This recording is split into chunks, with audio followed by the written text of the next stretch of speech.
music to the noise, yeah, the mess we make. Machine Blunt Kelly get caught in the fake. Facts and logic with a twist of jest. Strip it down to truth, yeah, forget the rest. Humor blows the lies right out of the park. Look beyond the shadows that set the dark. Sparks of laughter fire up the night, bringing clarity where they blur the fight. Cut through the chaos, yeah, the tangled lies. Steampunk Kelly with a set of clear eyes. Truths and jokes gonna rock this show. Step into light where the real facts glow.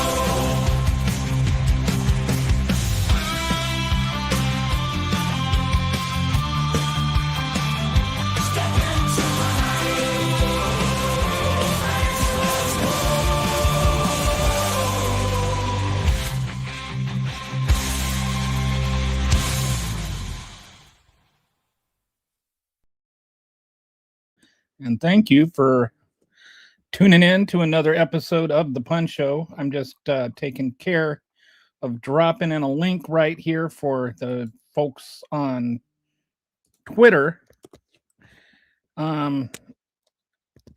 Just 1 second here. We're going to change things up a little bit today. And I'm going to do something either stupid or awesome. And we'll find out which it is. But I have decided, I've gotten people, especially that disagree with me. Hello there, Kitty. I need to send you a link. Actually, the link is in the description to the StreamYard. So if you want to pop on, you can. But this is what I'm going to do different today. I'm going to talk for a little bit, and then I'm going to open up the floor. I've got, if you're on YouTube or you're on Twitter, there is a link to a StreamYard link right there. And you want to come on and argue with me, go ahead. I think, this might help with, just sorting out who the bots are.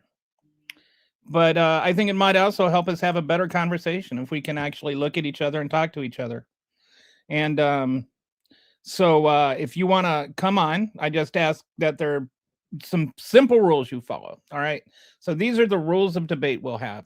One, you have to, if you want to come on and rebut what I'm saying or agree with what I'm saying, you have to just respect these rules. Number one, what you say has to be true and verifiable. And what I say has to be true and verifiable. And if either one of us wants to call into question something that you said, we'll just use AI as a referee. And then, if you want to push back against what the AI says, that's fine. But, to a point, we're not going to get into an argument with AI. There are some things that are just factually true and some things that are factually not. And so the first rule is what we say has to be factually true and objectively true. The second thing is it has to be logically honest and actually relevant to the point we're making. So, if you say something about Obama and I say but Trump, that's the same as if I say something about Trump and you say but Obama. It's not, doesn't change what somebody else does, doesn't make what Trump or Obama did any better or worse. So it just has to be logically honest and factually honest. Those two things. The next thing is when you come on, you'll have 3 minutes to speak, whatever you want to say. And I won't interrupt you. You can just go with whatever you want to say. Then when you're done, then I will repeat back to you, not word for word, but I will repeat your argument back to you to show that I heard your argument and I understand what your argument is. And if I miss anything or if I got anything wrong, you'll have a chance to clarify that. And then after that, I get my turn. And we can go back and forth a few rounds and we can have a discussion, because this is, I think, what we need to have is like honest discussions. And Patsy, do you mind if I pop you on screen for a second? Do you recognize what I just described? Yeah. What is that called? Like it's something I learned in marriage counseling. Reflective listening. Yes, that's exactly right. That's the word I was looking for. And that's what we're going to try. See, she's an expert in these things. So so we're going to just go with that, and as long as you stay honest, and also no profanity, because this is a monetized channel, so we can't have any cursing. So if you start cussing and stuff, I mean, like if you accidentally drop an F-bomb or something one time, I'm not going to boot you off the channel. But if you go unhinged, then I'm just going to boot you from the studio. So we have a discussion. Nathan says that's not a debate. Well, maybe I don't care if it's a debate or not. It's a discussion. It's an honest discussion. I don't know what you like think is fair about having a debate where it's dishonest, but if you want to have a discussion that gets somewhere, that finds truth, that has two different people that have two honest different opinions, then we should have the discussion honestly. And that's all I'm asking for, is honesty and having the ability to like learn from one another. So anyway, I'm going to go through some things. I've been married for 27 years, 28 years. My wife is still with me. Thank you. Next May will be our 28th anniversary. And yes, there will be a 3-minute. Hey, if you could be the timekeeper, Kitty.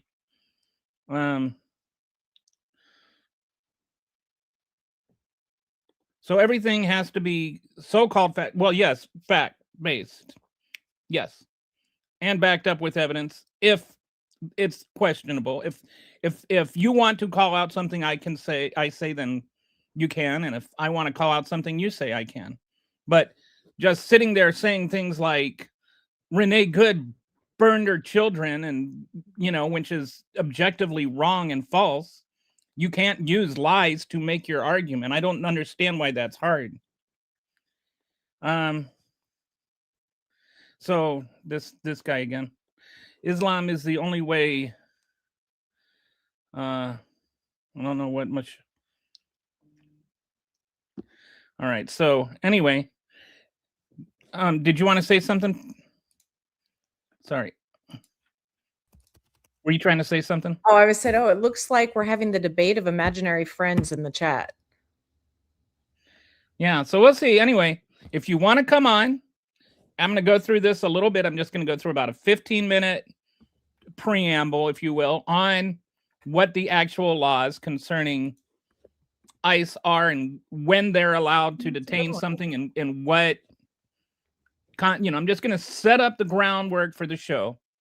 Then we can have whatever debate you want to have. And if you want to come on here and debate, you're more than welcome to it. And, I'm up for an honest discussion, and I'm up to learn from you. It's just, if you're willing to learn from me also. Good should have minded her business. Well, she was minding her business, but all right. Okay, so there's somebody all full of courage, insults me, says I'm not married. Whatever. I have a feeling. Do they pay you in rubles or dollars? I'm just curious. How many rubles did you get for that comment?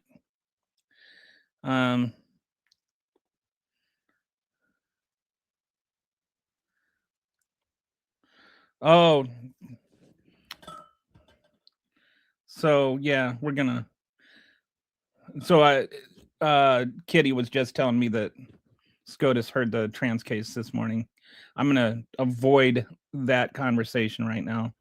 A debate is also about thoughts and opinions. Yes, and you're allowed to have thoughts and opinions, but your thoughts and opinions need to be based on facts.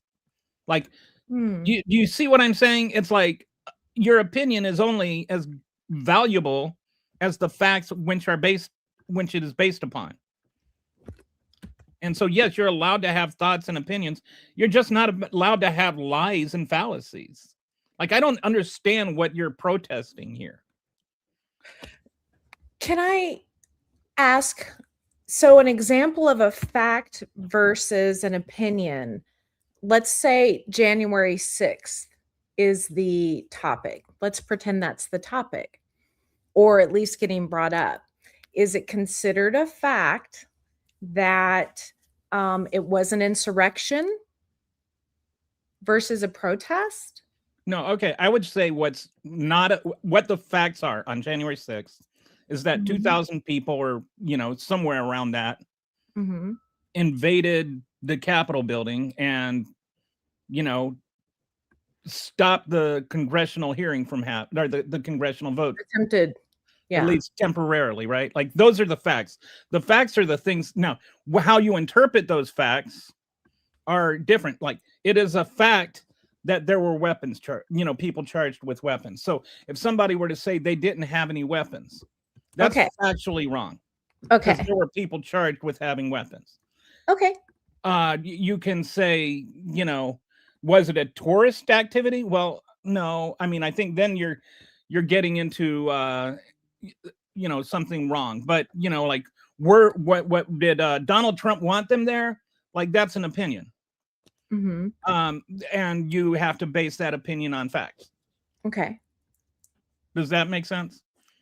Like, I have an opinion about that, and I feel like it's factually grounded. But if people have a different opinion, then their opinion has to be based on facts. But if they say things like, I feel like having some good examples about hot topics might be important. So like, did Nancy Pelosi prevent Donald Trump from letting the National Guard in there?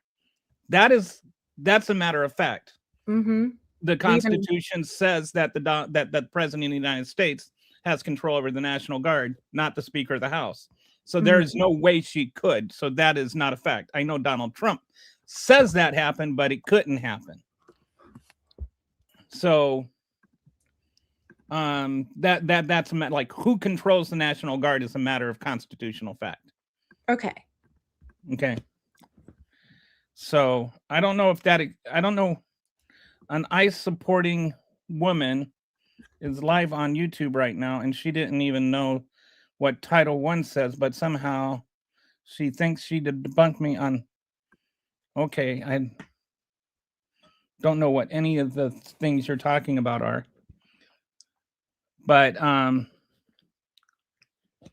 and I mean, I can't really answer for what another channel says, and I don't know what you mean by Title I. But this is another great reason to have these, like, actual discussions, right? So if somebody wants to come on and talk to me about Title I, I can say I don't know what Title I is, and then they can explain to me what Title I is, and then I can, if I don't think that it sounds right, I can always say, well, let me check and see what what the facts are on that. And then I can learn. If there's something to learn, I can learn. If there's something to learn that I have, they can learn. That's what this is about. That's the goal. It's not about arguing. It's not about proving you're right. It's about finding common agreement. Like, that's the whole idea with reflective listening, right? Is that you come to common understanding. The Unfuck America people, I know it's no profanity, but that's their name proper. They tour campuses and try to have these types of debates. They actually do a pretty good job. So I'm gonna pop you off just so that that sounds dirty, but I'm gonna drop you off the screen for a minute, because I'm gonna show the dashboard, and we're just gonna quickly walk through what the actual policy that ICE is using to detain American citizens is, what the law is, and whether or not they're actually stretching that beyond what it should be. And after that, you guys I'll invite you up. There's the StreamYard link. Anybody that wants to can click on that, and they can join me on the show and be heard. If you don't want your face shown, you can just mute your camera and just have the audio on. You don't have to show the world how good looking you are if you don't want to. But let's go ahead And, you know, I won't judge you if you have a Russian accent. But I'm going to show you the screen now for the dashboard. Okay. Oh. Okay, so here's the you know, processes punishment, how ICE suppresses rights without prosecution. Because the question here is that you have, on the one hand, you have a right to protest, right? And then on the other hand, ICE has a right to carry out their jobs. So what happens if the protests interfere with the ICE doing their job? I think that's a fair, honest way of looking at the conflict. People that support ICE will say that when you're following them around and honking their horns and warning immigrants that, you know, ICE is coming, that's interfering with the arrest and is therefore obstruction of justice. Other people will say that's all First Amendment right protected. What does the actual law say? So a pattern of analysis of arrest for interfering, I'm just going to go through both. Well, the first, let's just look at the laws. I'll skip down here. It says 18 USC 111 is the legal standard. This is the actual statute that ICE provides when they're warning people, I'm going to arrest you, and they say that this is the law that is being broken. Okay, and it says whoever forcibly assaults, resists, opposes, impedes, intimidates, or interferes with any person designated in section 1114 of this title while engaged in or account of the performance of official duties. And so the key word in all of this is forcibly. What does forcibly mean? Does honking your horn constitute forcibly? The Ninth Circuit held in U.S. versus Lemma, I don't know, Lemonakis, that forcibly modifies all subsequent verbs, meaning that the statute requires physical force or violent conduct. Recording from a distance, verbal protest, and peaceful presence do not meet this threshold. So following ICE around, based on actual court ruling, does not constitute forcible restraint. You have to balance with the whole thing the constitutional right to protest. And like the whole idea of protesting is you're protesting things that you don't agree with should be legal or illegal. Like you're protesting the law. So just saying, well, they're protesting ICE from doing their jobs and deporting immigrants. Well, the problem is that people actually have problems with that. And that's the whole First Amendment. So where does the First Amendment end and where does the rights of the ICE agents begin? And according to the actual statute that ICE actually says, and the way courts have interpreted that, it ends with forcibly, like physically stopping or physically restraining. So if I like yell and honk my horn, that's not a physical action. It's not a forcible action. But if I were to put my hands around the ICE agent and tackle them, that would be a physical interaction, and that would be illegal. And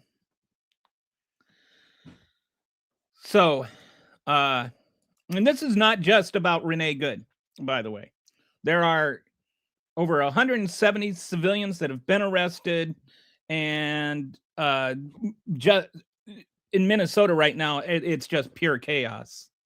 And I don't know why ICE agents are up there in response to a fraud investigation. I mean, it should be accountants, not ICE agents. And they're basically just terrorizing the entire city of Minneapolis and half the state of Minnesota. I have family up there that like just law-abiding people that have nothing to do with anything are just basically terrified to go out of their own homes, especially if they're a minority. You have ICE agents just walking up to brown people and demanding to see their ID. And if they don't have them, then, you know, they're being forced off somewhere. So you shouldn't have to carry around ID because you're brown. So let's look at this some more. All right. So what happens is ICE will use this charge to arrest people, but not prosecute people. So the estimated number of arrests is 247 individuals arrested for alleged interference with ICE operations during protests and documentation. 3.2% of them have been prosecuted, and 0.8% have been convicted. So that would be 2. And they spend an average of 8.3 hours in jail or detained. So there is clearly a big difference between the genuinely being charged for this and just charging people to take them out of the way. Which, if you're charging people just to take them out of the way, just to punish them for protesting, then ICE is violating the First Amendment rights. Because there are First Amendment rights. Even if you don't agree with what people are saying, they still have the right to say it. So evidence of a deliberate pattern. You have repeated officers. Some officers make multiple arrests for interference that never result in prosecution, including knowledge that conduct doesn't meet statutory requirements. So you have some ICE officers where they are using this as a weapon, not as like enforcing the law or actually using it honestly. Targeting documentation, disproportionate arrests of individuals with cameras, legal observers with visible identification, and known activists, not random bystanders. And legal observers are constitutionally protected. They are not interfering. They actually know what their rights are. Following ICE around is legally protected. Driving in front of ICE and parking your car, that's a different thing. The whole Renee Good thing is a little dicey because she wasn't blocking traffic. People were driving by, but this is more physically preventing them from being able to do their job, which if they could drive past her, they weren't physically prevented from being able to do their job. Operational timing. Arrests coincide with high-profile operations. When documentation would be the most valuable, then individuals are released after operations conclude. So,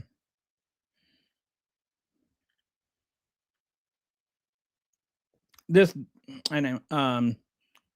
just reinforces that they're not actually trying to enforce the law. They're just trying to move annoyances out of the way. And you're allowed to annoy ICE. You're legally allowed to annoy ICE. Continuation despite knowledge. Pattern persists over years despite consistent failure to prosecute, indicating arrests serve a different purpose than law enforcement. Protected activity. Arrested individuals were engaged in First Amendment protected activity, recording from public spaces, verbal protest, legal observation. And this is goes back to a case called Hill versus Houston. Houston tried to make it illegal to, do this kind of thing. And I can't remember the exact quote. It's a good quote. It says like that the ability to observe and document these things is what prevents us from being a police state. From the Associate Justice of the Supreme Court that wrote the opinion that overturned the law that Houston wrote. The city of Houston. No corrective action. Despite extremely low prosecution rates, no evidence of training changes, officer discipline, or policy adjustments to prevent baseless arrests. Okay, constitutional violations. The pattern implicates multiple constitutional protections. Fourth Amendment, arrest without probable cause that a crime occurred. If officers' new conduct doesn't meet 18 USC 111's forcible requirement, there's no basis for arrest. Each baseless arrest is a constitutional violation. First Amendment, arresting individuals for recording, observing, and protesting creates a chilling effect on protected speech and press activity. The pattern specifically targets documentation of government action. And the Fifth Amendment, using process as punishment. Subjecting individuals to arrest, detention, and booking without conviction denies due process. The arrest becomes the punishment without any legal finding or wrongdoing. So why does it persist? I'm going to check real quick on the comments here, see if how much anger I've generated. Adolf Trump, ICE, January 6th, and MAGA are terrorists and traitors. Hey, lady, you're... Well, I don't know what all that's about. It wasn't an insurrection. It was planned and provoked by outside forces like the FBI agents that were there. Okay. People were holding flags that they called those weapons. No, there were people that had, like, were convicted of holding guns and stuff. Like, there's an actual history there. Like, and yes, people were not holding flags, convicted of holding flags. People were convicted of beating officers with flagpoles. She looks like the lead. I don't know. Facts don't need interpreted. No, facts don't need interpretation. I didn't say they did. I said opinions need facts. I never said facts need interpretation.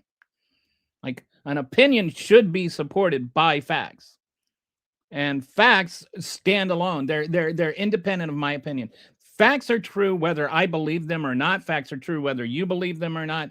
Facts are true whether either of us exists or not. They are independent and stand alone and are true in and of themselves. Nancy Pelosi did not admit that. Okay, anyway, let's go back to, we're getting... All right, so do you realize the majority of the population in Texas, a Republican state, are Spanish speaking as of the last... Oh, you're talking this. Did you not see Good stop and wave the vehicles to go past her? So she did not block or impede anybody. Right. The last words Renee Good said were, "I'm not mad at you, bro. You're just doing your job." Then proceeded her way to be shot 3 times and be told by the person she said, "I'm not bad at you, not mad at you, bro." Told her, "You bleeping bleep." So they chose Minnesota for a reason. Not densely populated, relatively low weapon to citizen ratio.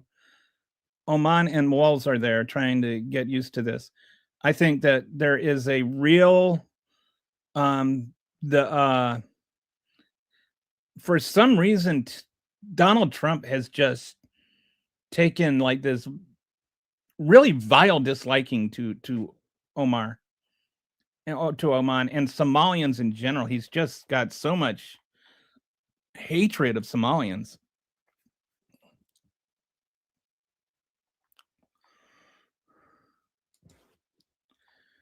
Peer-reviewed science.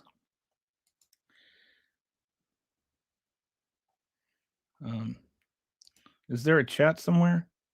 Are you on the for some reason? So what happens, Rabbit, is I have on YouTube, I stream to both, like the big screen. Like if you're on a laptop, you'll see it on a big screen, and it'll also stream on a vertical feed, which people on their phones get. And for some reason, they have the chats different. So all the chats that you're not seeing are because they're on the vertical chat. And that's not something I can fix.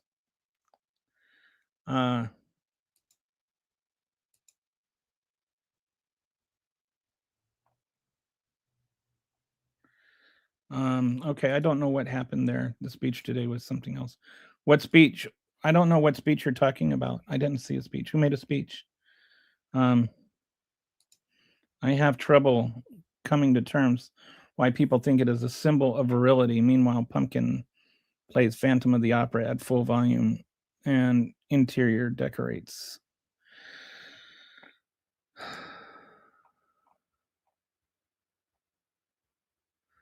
I don't know what, anyway, there's some sort of discussion going on that I don't understand. That I missed too much of. I don't debate with people that have blank accounts. Sorry. Yeah. I mean, this is one of the reasons I want to, like, invite everybody that, like, if you want to debate with me, come on the show, click on that link. I think you can click on the link, or just copy and paste it into your address bar. And then, come on the show. It's in the descriptions. But I feel like that maybe will help filter out the bots versus the real people. Everybody here saying good wasn't impeding traffic clearly hasn't seen the 3-minute video of her stopped sideways. Well, there were people driving past her. And that's why people were saying that she didn't move. And like even Jonathan Ross drove past her before he parked his car. So that to say she was blocking the road is overly dramatic. You can say she was blocking part of one lane, but she wasn't blocking the road. People could drive past, and we know this because even Jonathan Ross drove past. There is nothing more than revenge against what's for. I think that is part of that. I think that's part of it. I think he's mad that he keeps losing Minnesota. I think he's also just a little bit unhinged and deranged at this point. I think that for some reason, Somalian people, he's had this, like, every time he talks about Somalians, he's got a special hatred in his heart for Somalians for some reason. I don't know if, like, he got dumped by a Somalian woman at some point or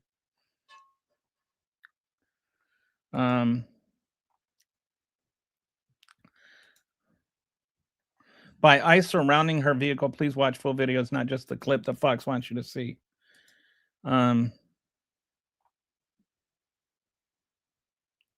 Zach, not without leaving their lane. Can they go around this? No, I mean, impeding traffic. Can I explain a little bit of the difference here? So easy. For ICE to be able to arrest her, they would have to prove that based on this law that we're discussing here, is that she was physically preventing them from being able to do their job. Okay. Since they could drive around, they can't do that. And so that is not something in their purview. Now, whether or not she was doing a traffic violation is another thing. Like, you could argue that she was violating traffic laws, but ICE is not allowed to enforce local traffic laws. Like, ICE has very limited scope in terms of how they can interact with and arrest Americans. And it has to be either they're physically preventing ICE agents from being able to do their job, they're serving a warrant, and if I can remember this correctly, like they're physically assaulting an ICE officer, something like that. But they have no, or that, like if they're witnessing somebody commit a federal crime. That was the third one. A federal crime. It's got to be a federal crime. Like they can't watch somebody shoplift and then arrest them for that, because shoplifting is not a federal crime. Now, if they watch somebody kidnap somebody, they could arrest them for that because kidnapping is a federal crime.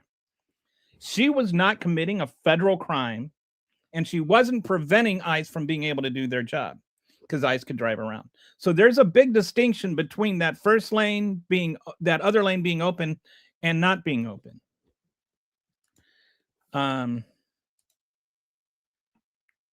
No, the key word here is actually impeding. It's literally impeding. And not the key word is actually forcibly impeding. as the law says, and as I already went through with the court case history.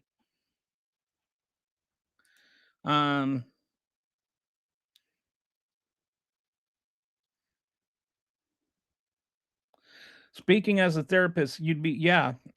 Speaking as a man that's been married for 28 years, I can tell you that she is right. There's something about not just being heard, but there's also something about hearing. Like when you can take the oxygen out of the fire and just turn into an actual conversation where you're actually talking to each other as human beings, I feel like we can go a long way. No, because it's still going on, RJ. Are you a real person? I'm not sure if you're a real person or a bot. Easy to say she's blocking the road is irrelevant. The punishment for that is not death. Ask stupid questions, get stupid answers, maggot. I'm not going to wish anybody to die. Maybe RJ will have maybe he'll have a coding glitch. No, she was not blocking the road. Again, people were driving around her, so she wasn't blocking the road. This is when I say facts matter. Okay? This is when I say facts matter, because that's a fact. It is not my opinion that people were able to drive around her. Now, where the opinion comes in is whether or not her blocking one side of the road amounts to her forcibly preventing ICE agents from being able to do their job. Now, my opinion is the fact that he drove past her means that she was not preventing him from doing his job. Now, if you want to say she was committing a civil offense, yes. But the facts are he doesn't have any control over her committing a civil offense. So since the only thing that he had to detain her on was a civil offense, and he is a federal agent, he had no business approaching her. He had no business telling her to get out of her car. He had no business pulling his gun out and shooting her in the head. Everything that followed from that, everything that followed from him assuming that he had authority he did not have, is all poison. It's all because he tried to enforce something he did not have the authority to enforce. So when you talk about following the laws and enforcing the laws, the people that enforce the laws need to follow the laws too. Otherwise, you have no law at all. And he broke the law.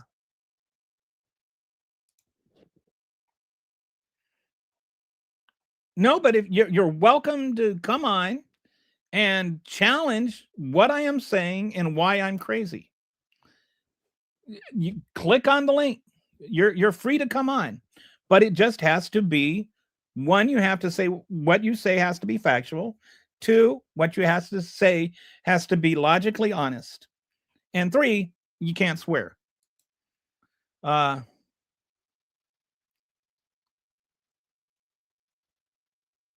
She wasn't blocking the road. We've been through this. I don't know how many times you need to hear that. She did not hit a cop, or she did. It's very hard to say. Most people, honestly, most people do not see her hitting the cop. But again, all of this was because he tried to do something he shouldn't have done. We can ignore that and just pretend that nothing else matters, but it does. According to like legal things and actual laws and stuff like that, you can't just in all of this, there's something that the court looks at and calls the totality of the circumstance. Okay. And when it looks at whether a shooting is justified, it's not just like the 1 second where something happened. Then there's the totality of the circumstances. Part of the totality of the circumstances here is that he initiated the whole thing. People are saying she put herself in that situation. She did not put herself in that situation. He put her in that situation when he illegally tried to enforce laws he did not have the authority to enforce. Okay, I'm really glad for your very sound legal opinion, Mr. Good Citizen, but I'm just curious as to where you got your legal training from. I'm looking at this from a legal point, not a moral point. I'm looking at it from a legal point. From a legal point, he had no legal right to detain her. Keep protecting the murderers, capitals. What about the ones that, anyway, so this is just general hate screed.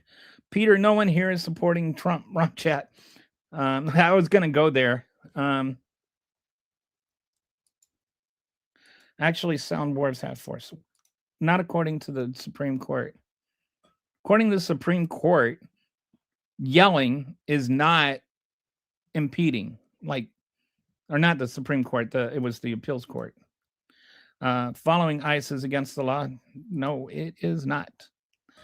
Following ICE is, now, if you were to get in their way and, you know, like not move your car, that maybe would be.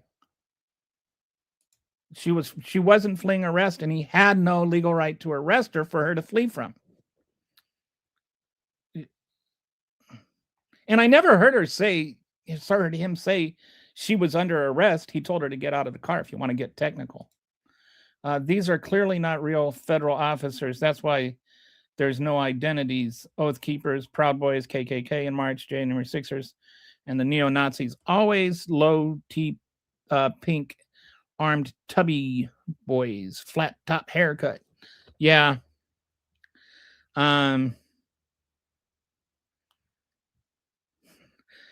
There's the guy that's in charge over there. I wish I had the picture. I don't know if you saw, what is that movie that Sean Penn's in? The new Sean Penn movie. It's on HBO now. But it's hilarious. He looks like Sean Penn's character in that movie. Hang on, I'll tell you the name.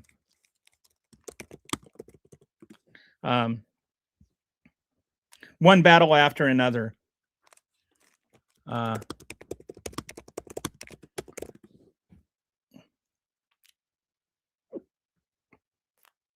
So yeah, he looks just like Sean Penn's character in One Battle After Another. No, she was not impeding because they could still go. They could still drive past her. I don't know how many ways, like, we're not just going to keep repeating the same argument again and again and again. It's a loop.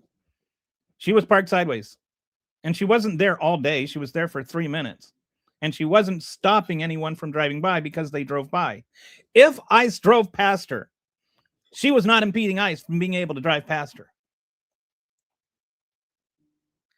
She wasn't under arrest. They weren't there for her. She's white, you idiots. Oh, I think they're saying that he was trying to arrest her for parking illegally, not to, although, no, the video you saw does not show cars lined up. The video shows cars driving past her, including, again, the cars started lining up after the shooting happened. Jonathan Ross actually drove past her before he parked his car and came up to her. This is in the video. I don't know what, did you not see this video? Is this not the AI video that you watched? Watch the full video, hon. Not lined up in the, I mean,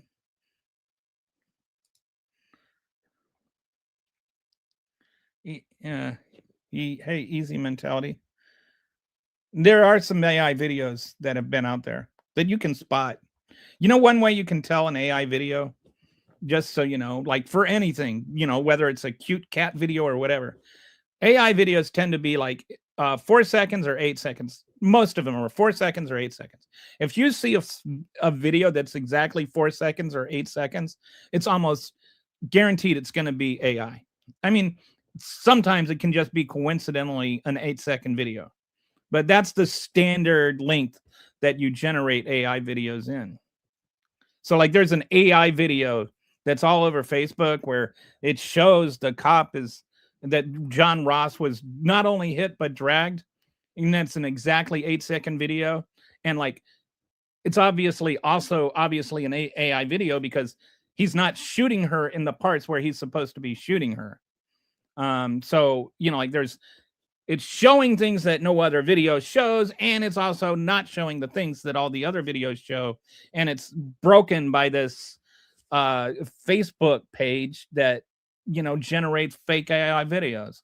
So, no, there are definitely people that can dismiss things they don't want to see as AI video. I'm not going to dismiss that. But there are also AI videos, and you can't dismiss that.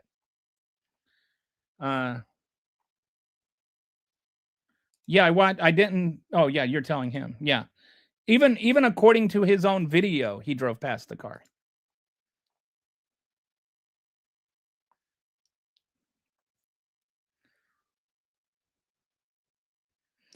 Nobody. I don't know where we're getting sonic. I don't know where sonic weapons are coming in. Anyway. Have you seen the newly released video? The newly released video.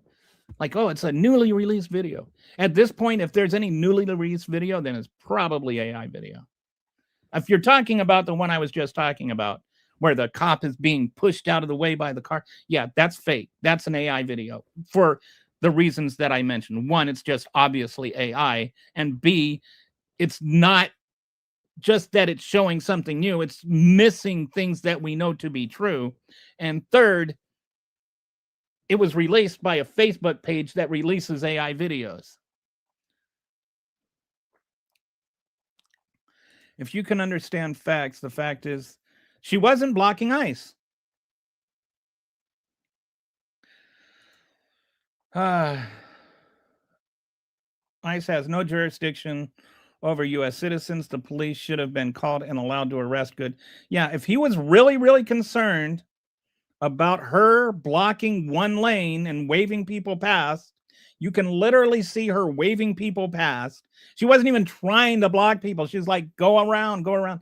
I don't know what, I think she probably what happened. And you've got people saying she was sitting there for hours and hours as though, like, why would, you know, and then, you know, you get this video that shows her, you know, like sitting there, you know, and it's like, come on, think about it. Like, why is somebody just sitting there filming her, you know, parked there? She wasn't doing anything.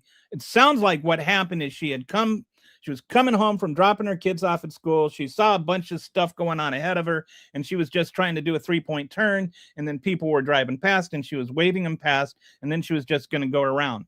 Then Ross gets all testosterone high and decides he's got to tell this woman what to do, because that's what real men do, is they tell women what to do. And those women must obey or they die. And then when she didn't obey, she died. There is just his last words to her told me exactly what kind of man he is. Redacted is, I like that. His nickname now is Redacted, is trying to start World War III because he doesn't want to be convicted of his child predation. He is federal law enforcement, which means he can enforce federal laws. He's not a state cop. He's not a Minnesota cop. He's not a Minneapolis cop. He's not MPD. He can't enforce local laws. Federal law enforcement cannot enforce local laws. And especially ICE, and it's only very, very specific circumstances where ICE has any authority over any American citizen. Self-defense stops applying when he is no longer in danger. That is that. So there's some things about this, okay? First of all, as Zach is saying, self-defense stops applying when he's no longer in danger. So all 3 shots came from the side of the car. You can see where he is positioned for all 3 shots, and all 3 shots, he's the side of the car. There's, I think it's Adam Hall is an officer where he had a similar situation where he fired 6 shots from the side of the vehicle. Started off, he was in front of it. The vehicle was going back. He moved out of the way. He moved to the side, and he fired 6 shots into the driver. And you know where he is now? You know where that cop is that did that? He is in jail because it was determined once he was no longer in danger and he was out of the path of the vehicle, defense or self-defense was no longer justification for lethal force. Number 2, there's something called officer-induced jeopardy, and that means that the officer can't create the jeopardy that they put themselves in. The officer cannot, stand in front of the vehicle and then say you put them in danger.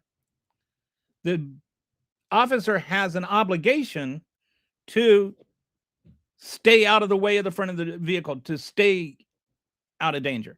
And this actually is really relevant because this is also Department of Homeland Security procedure.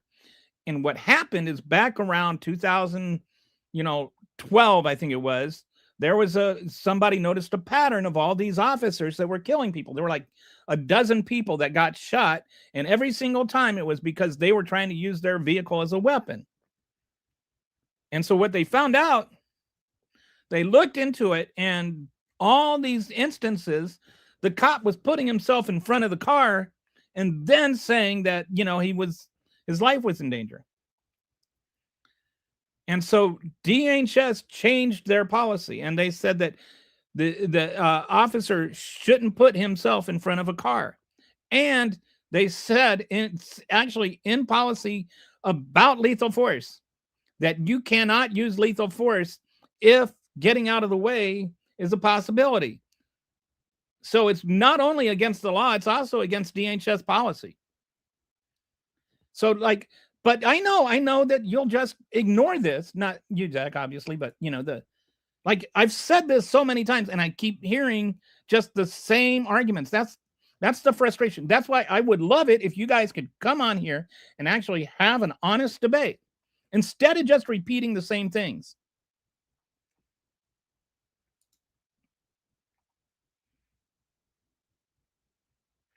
I just answered that, but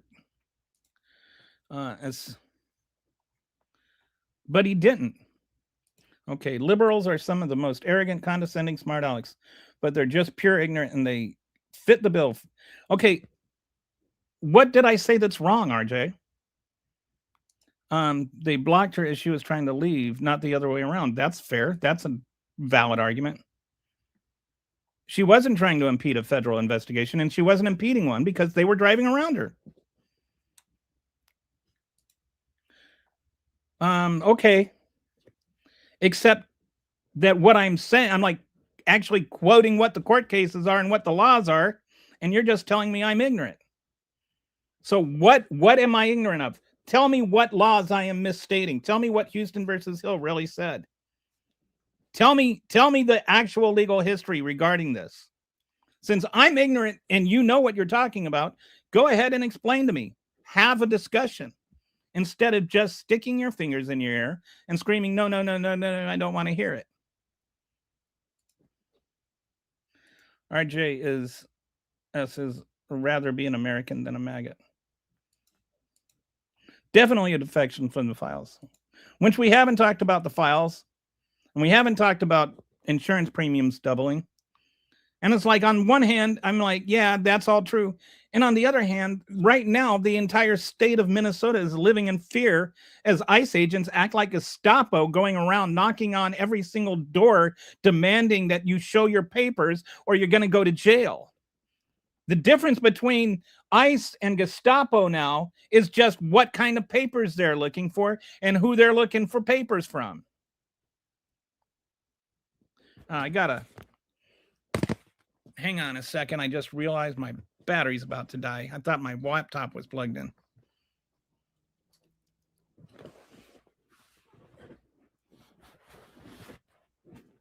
All right. Thank you for waiting.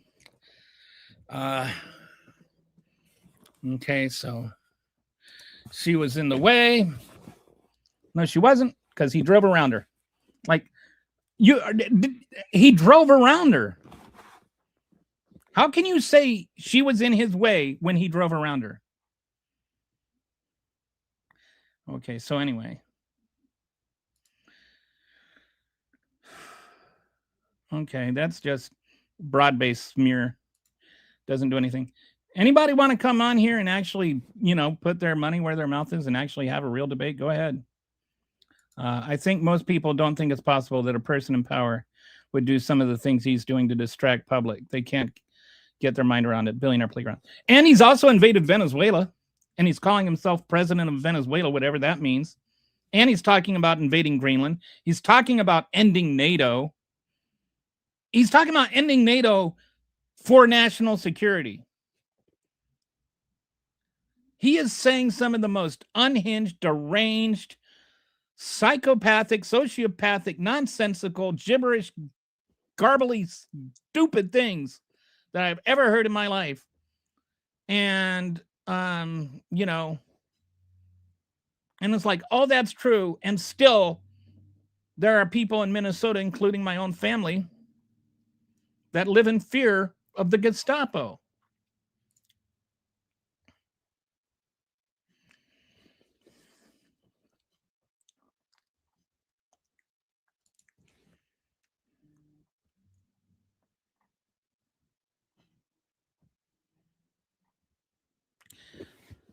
RJS, like the 5-day work week and civil rights and modern infrastructure. Yeah, all libs have as good intentions.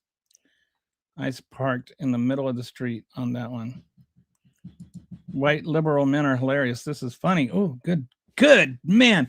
I am telling you, I got to say, sometimes I think, that is like the best zinger ever.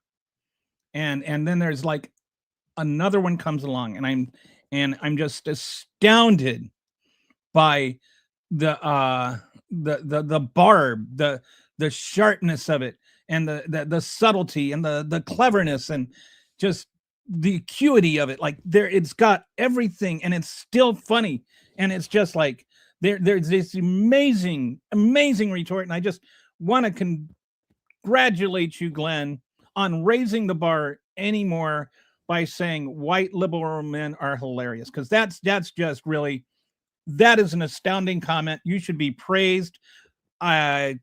You deserve a cookie. I don't know if your mom's still there, but you should go tell her, and like, you have earned your cookie today. Brett says, I'm not a liberal, so what's your point? Glenn, not nearly as funny as grown men people wearing political merch. MAGA equals make America grift again. Oh, they still haven't gotten their phones either. Oh, sorry. Do you go? All right. Okay. So nobody's ever going to agree on things like the car impeding or not. If Renee was right or wrong, why Minnesota, and why is it happening? It's a better question. And that's really, I think, what we need to do is get past this, and like just the one argument about Renee Good and the broader argument. I put together a video today, 20 minutes long, of just ICE agents going around and harassing American citizens, beating them, arresting them.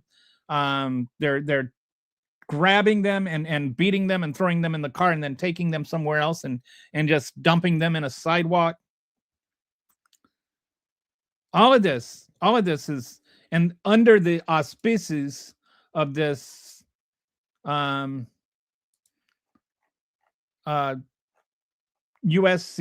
111, 18 USC 111, this law that they are allegedly enforcing, and but never prosecuting. When you keep having people arrested, actually, I think we're done with that dashboard. If you keep arresting people for the same thing and never charging them with it, that should tell you something. That should make you ask questions. And I don't care if you're a liberal or a Republican. Like, to me, Republicans, they're the ones that always were like fearing the feds, right? You had the one guy on here earlier that was talking about how the FBI infiltrated the January 6th crowd, and they're the ones that actually instigated the, all that nonsense. They distrust the FBI, but then they trust the FBI now. And anyway, when the FBI is sitting there and keeps arresting people and beating the crap out of them and then letting them go in a parking lot somewhere, you should be asking questions about who really trusts the government and who, as long as they're beating up libs, you're okay with it. I just want to remind you of the last part of that poem that says, "And when they came for me, there was nobody left to stand for me." All these people that were all along, when the Nazis were getting, bounced off of Twitter, they're like, "Oh, I don't have to agree with what you say to fight for your right to say for it or to say it." Well, where are you now? Where's your courage now? If you don't agree with, you don't have to agree with me to fight for my rights to say it. Why aren't you fighting for my rights to say it? Or did you never mean that? Did you just mean that you agreed with the Nazis? Which is it? You can't have it both ways. You can't only be defending what Nazis have the right to say and then not be a Nazi. Denmark is ranked number 1 on the least corrupt countries. America is number 28. I think we're falling fast. Donald Trump is so far and away the most corrupt president, and I would say politician in American history. It's not even close. There's not even a second place. There's not even a 9th place. You have to go all the way down to like 10th. And then you get to Richard Nixon. Resistance, 100% what it is. And it's a constitutional right. We have the right. Just like you had the right, not you, Zach, but Republicans had the right to not just go along the line with everything that Biden said. We didn't sit there the whole time and just say, deal with it. Didn't say you don't have a right to protest. I mean, some of your protests were kind of dumb and inane. Like, let's go, Brandon, as though that somehow, I had Christian friends that would, sit there and say, let's go, Brandon. And, I'd be like, have you explained to your kid what that means? White liberals are the most racist people I've ever met in my entire life.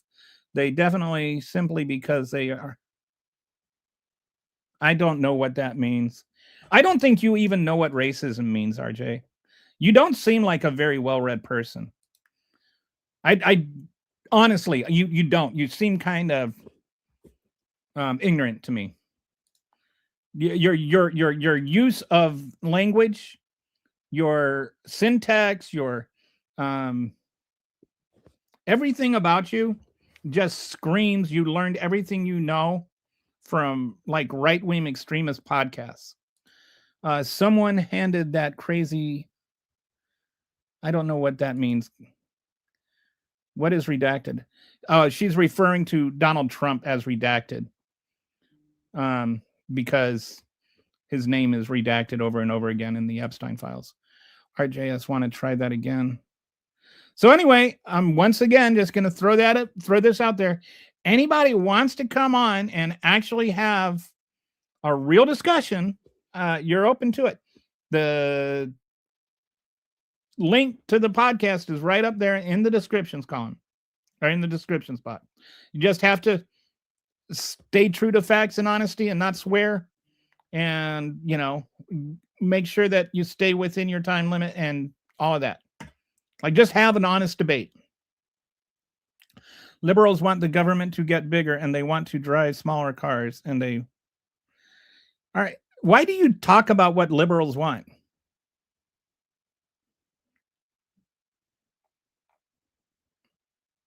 This is a classic sort of conservative talking point, is just to say liberals want the government to get bigger, as though I never even understood what that means.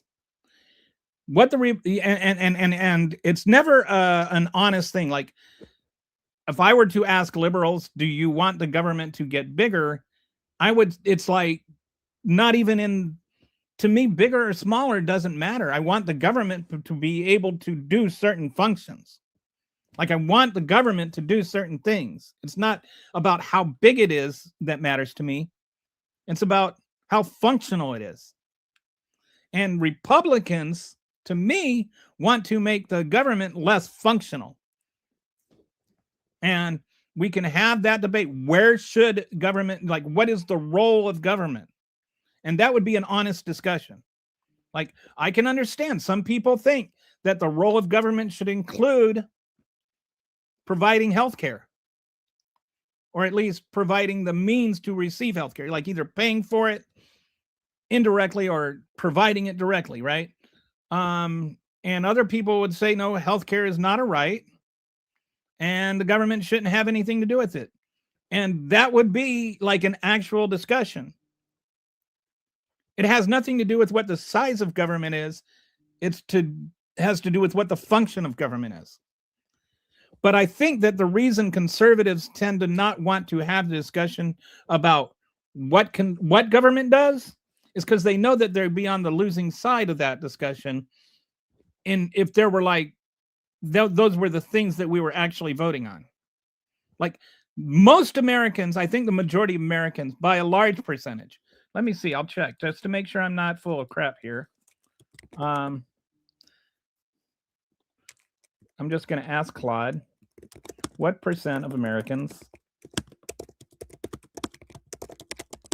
want some sort of universal health care? So we'll see what the polling is on this. We'll just go over here and we'll see what Claude has to say. And I think this is where we need to be at, right? Like having, based on recent polling, around 59 to 62% of Americans support some form of universal health care. The specifics vary depending on how the question is framed. An economist, YouTube found 59% back Medicare for all, with only 27% opposed. A Gallup poll from December 2024 found 62% should believe the federal government should ensure all Americans have health care coverage. Okay, so this is what I mean. Like in terms of whether or not you want to talk about how big the government is, I want to talk about what the government should do. And it's easy to say small government because it's a misleading argument. It doesn't have anything to do with anything, because whether government is too big or too small is all relative to what it should be doing. I think government should be big enough to do what it is supposed to do. That's in terms of the size of the government. And I think one of the things the government should do is provide health care. And as a taxpayer, I have a right to voice my opinion on that and to vote according to that.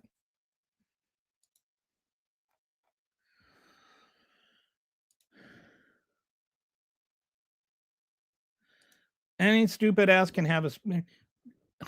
Tim Pool didn't prove that to you already? Awesome.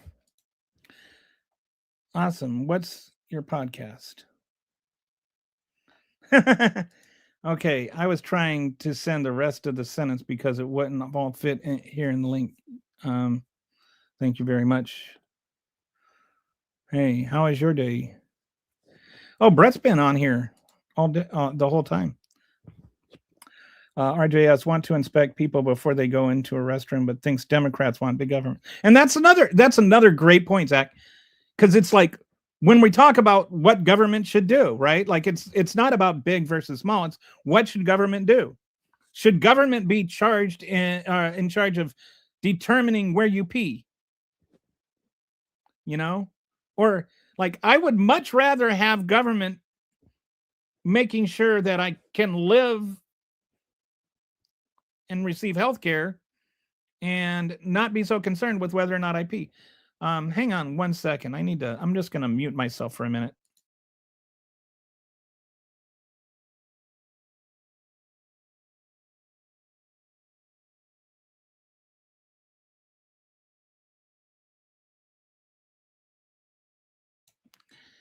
My wife left the refrigerator open and the beeping was happening.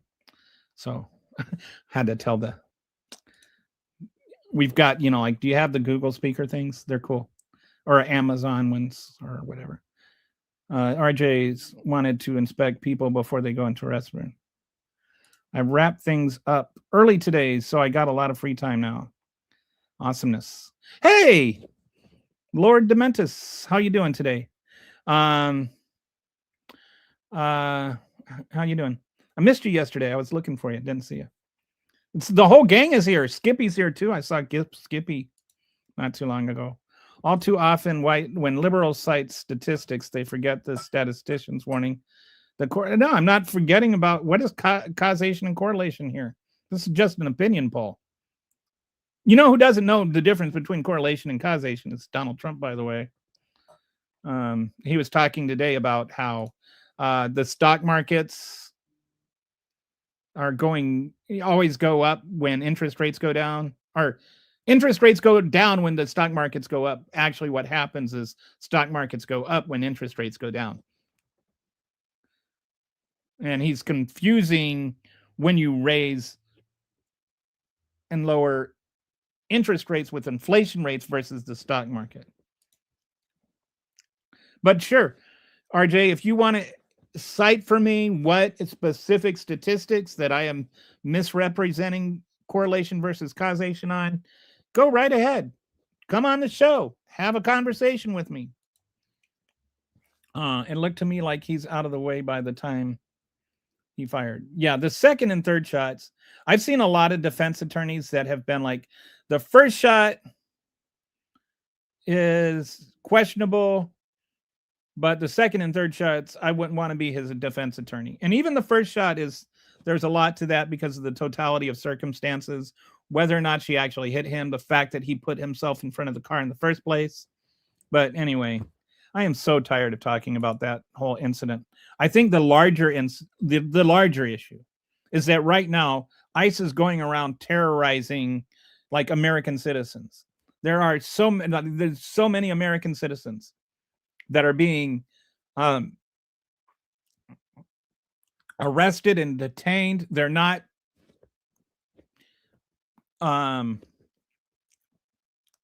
being beaten. There's like videotape of beating them.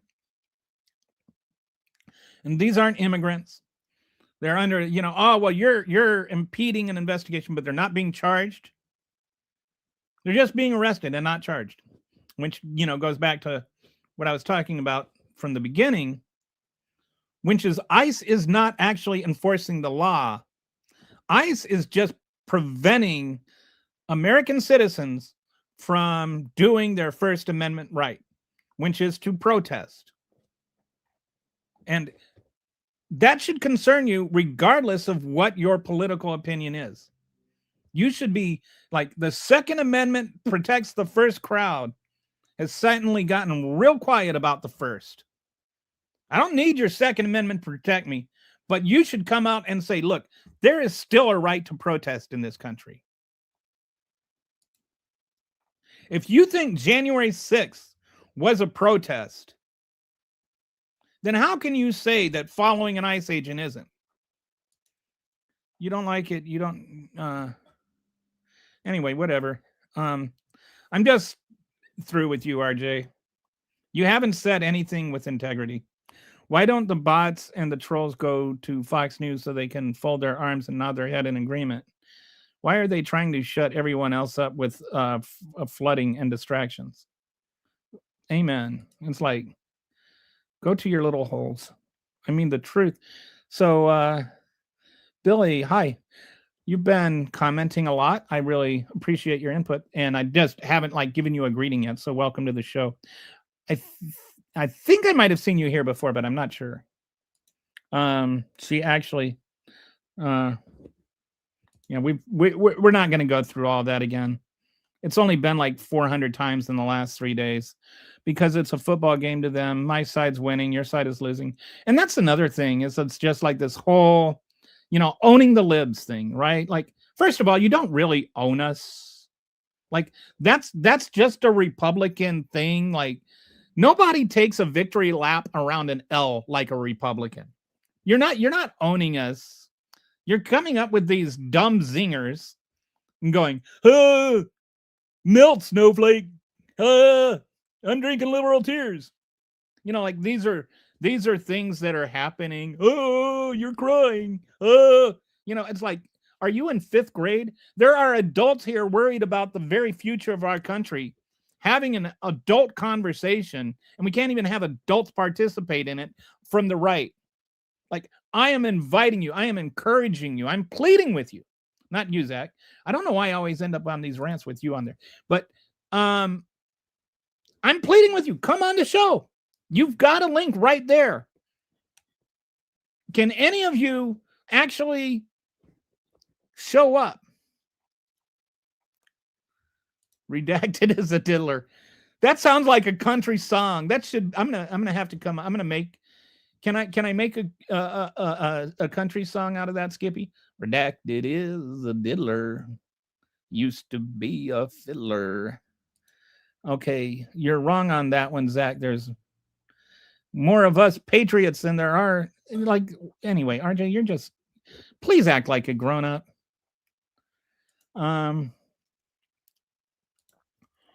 Of the 30% who voted, and it's not. I mean, that's like taking one election as the mandate of what the entire American people, when you didn't even win half the votes, by the way.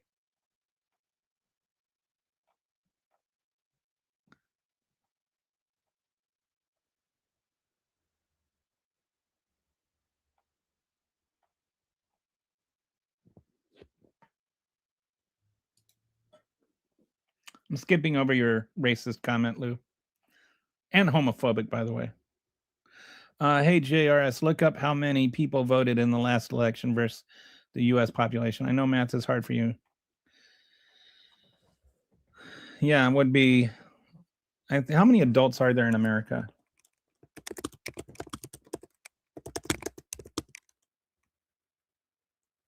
There are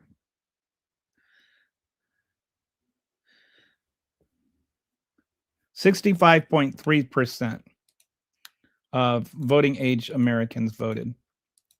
And of those, little less than half voted for Trump. So about 34% of Americans voted for Trump that could vote. And, you know, sometimes people change their minds. So they don't, not all of the people who voted for him are necessarily very pleased with him right now. What is his latest approval rating? So now this is a slightly different number because it's not the same set as those who voted for him, but, or voted all for that matter. But even I think among people that voted for him, it's hovering around 41 to 42%. Oh no, that was from January. Oh, in early January 2026. Ended 2025 with a 36% approval rating, the lowest for any president at the end of their first year in the last 50 years. So he's not doing that swell.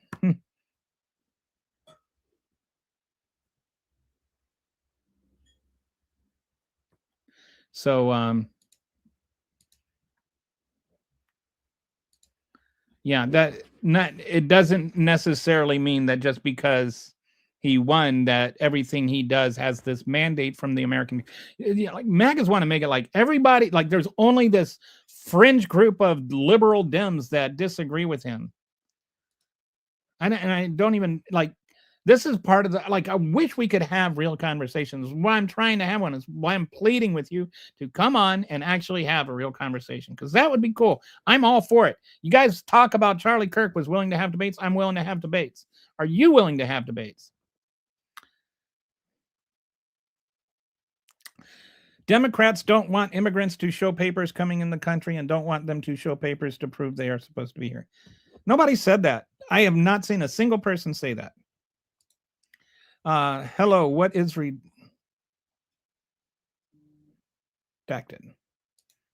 I think maybe I answered that question before you typed it again. Maybe don't hit federal agent. Yeah, how many times do you have to? You are not having a real debate, which is why if you want to come on here, Patrick, and have a real debate, I'm all for it. There's a link right up there look up there in the description. I think, would it be up there or over there? Maybe it's over to the left, depending on there's a link there. It's a StreamYard link. You click on that link and you will come here and then we can have a discussion. And ours just has to be 1, based on facts, 2, be logically honest, and 3, no swearing. And then you get 3 minutes to talk. You say whatever you want. Then I will tell you what you said and make sure that I accurately understand what you are saying. And then I get to say my part. And then you have to listen to what I have to say. You want to have a debate? We can have a debate. But when people say things like, the liberals want small government, and that when you have people, let me put it this way. There have been arguments about what liberals want. I keep hearing Republicans or the MAGAs here tell me what I want. They're not asking me what I want. They're telling me what I want. And I don't agree with what they're saying about what I want. That's not a beginning of a debate. So I explain what I actually want. That's not a debate either. I know what I want. If you want to have an actual debate, let the other side determine what their position is. If you have to tell the other side what their position is, you're not having a debate. You're having a straw man argument. They would gladly burn the whole world to say that they won. That's Saddam Hussein. If I can't have the oil, I'm going to burn all the oil derricks. What was that line from Batman? Albert's line. Was it Albert that said it? Or Alfred? Some people just want to watch the world burn.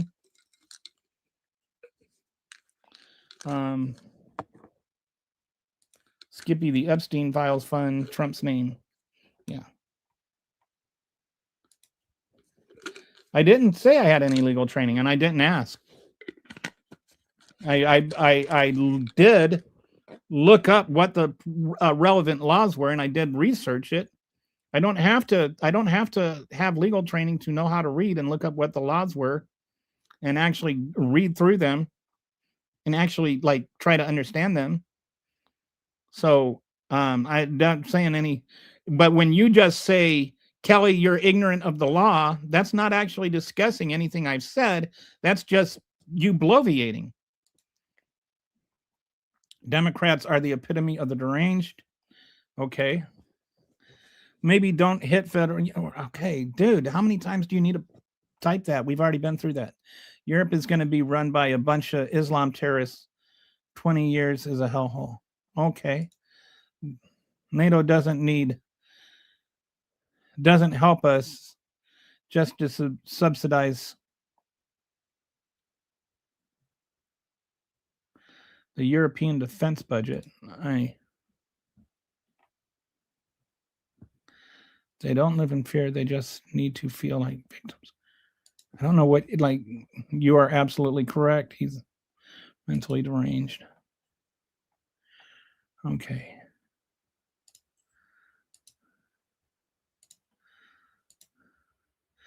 So, type the same comment 25 times. There's no point in listening to you anymore. Actually, they do. For example, prior to Trump, used to share the intelligence that helps us a lot, especially in Iraq. Yeah, and that's part of the whole thing, right? People were worried about, a few weeks ago, everybody was all concerned about the cartels. We don't talk about the cartels anymore. Nobody cares about the cartels anymore because Donald Trump doesn't care about the cartels anymore because the cartels were just an excuse to get Venezuela's oil. But when we were worried about the cartels and we were bombing these people that, whether they were drug runners or not is irrelevant. We were bombing these people without a trial and without due process. And so then our allies stopped sharing intelligence with us. That helped us to identify who they were. So it actually hurt our war on drugs. Our allies don't just, it's not as one-sided as Trump would have people believe. We actually get help from our allies too.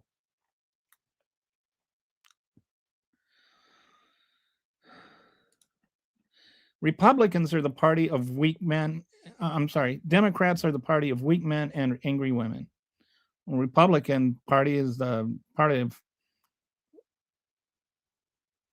angry men and weak women. Why would the defense on the UPA not an American asset? Like, calling the Democratic Party angry is kind of funny. I've never met more outraged, victimized, like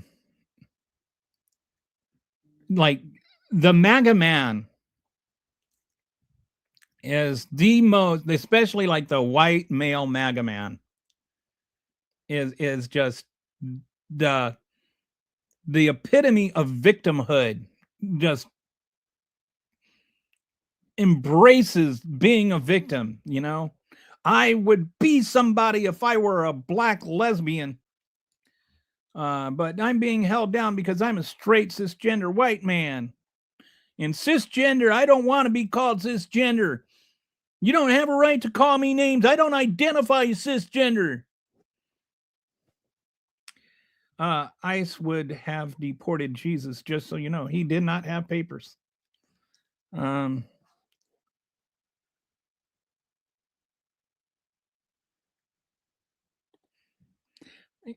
How do you feel, Skippy, about invading Greenland and risking the security of NATO over Greenland? Like, I feel like, we do have an alliance there, and there's something worth preserving. But I also feel like Greenland has got a right to have its own, a say in how it exists too. I don't think that Donald Trump just gets to decide, oh, you're essential for our national security, so you belong to us.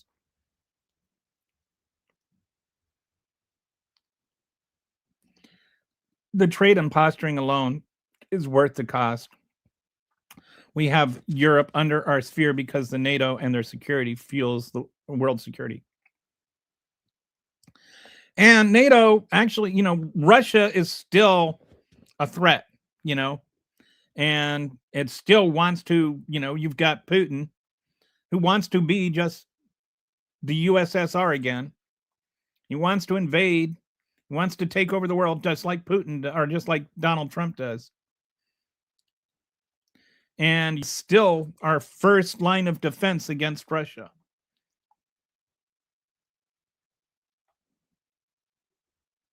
I don't know what you think I'm making up. Like, what do you want to challenge me on? Like, go ahead and tell me, and I'll show you. It is the law. They could have left.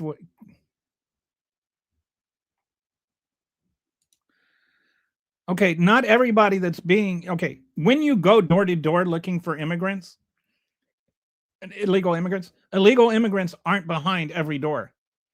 There's something called due process. There's something called a Fourth Amendment, that you have to actually believe that a specific illegal immigrant is living in that house. You can't just go up to random homes and say,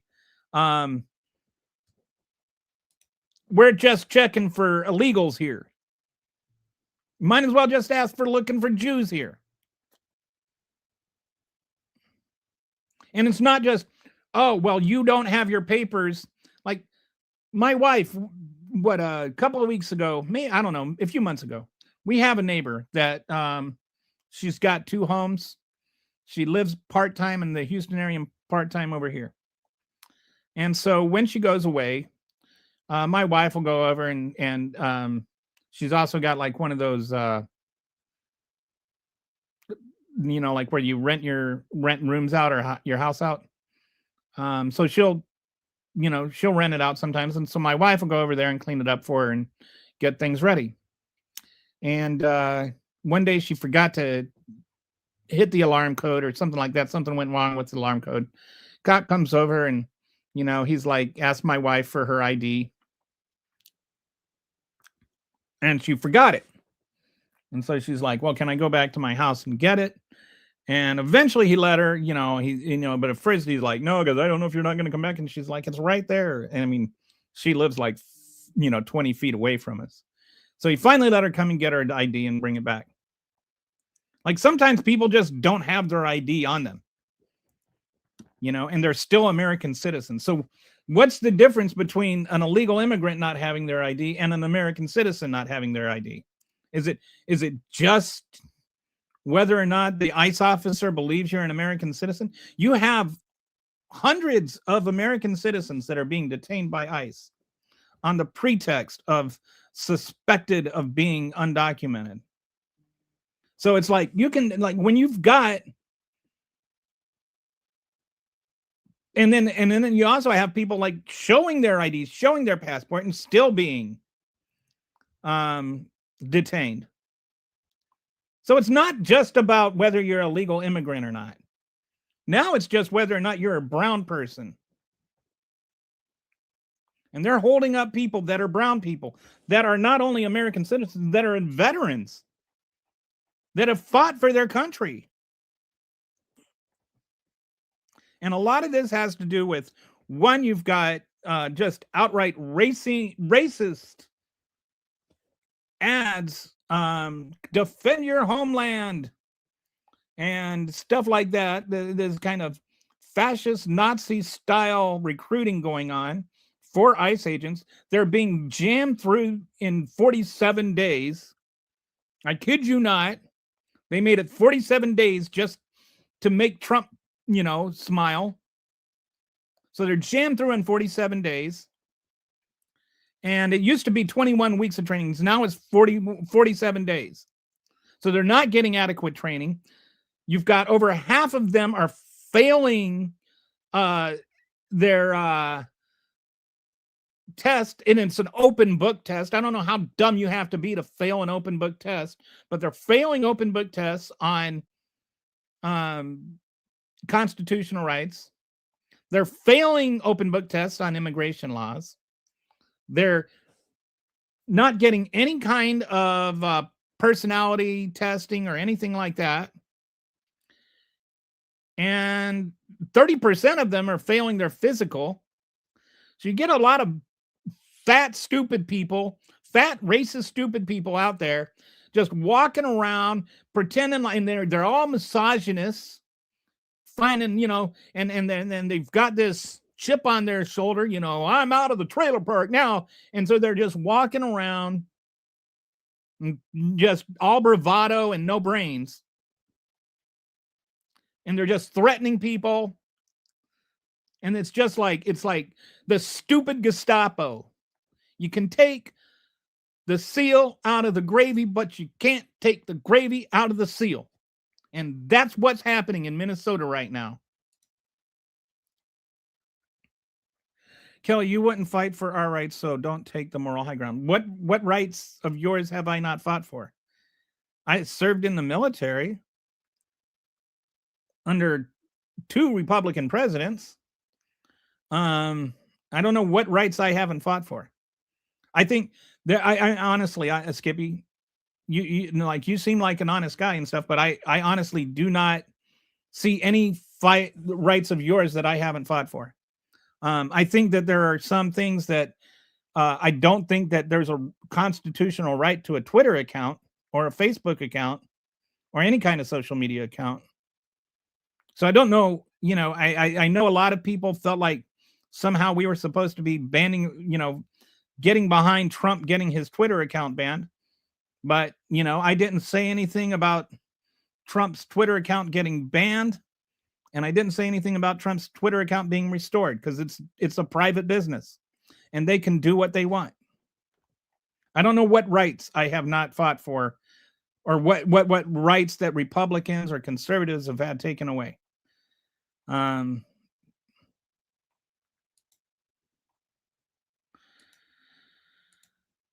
Okay. I didn't know you could smell me over the internet. I'm sorry. Your joke. Are you there? Is she there? So, you know about our war on apostrophes, Teddy? We appreciate apostrophes here. It's your a joke. Youre. Right? We're on apostrophes, right? Kitty?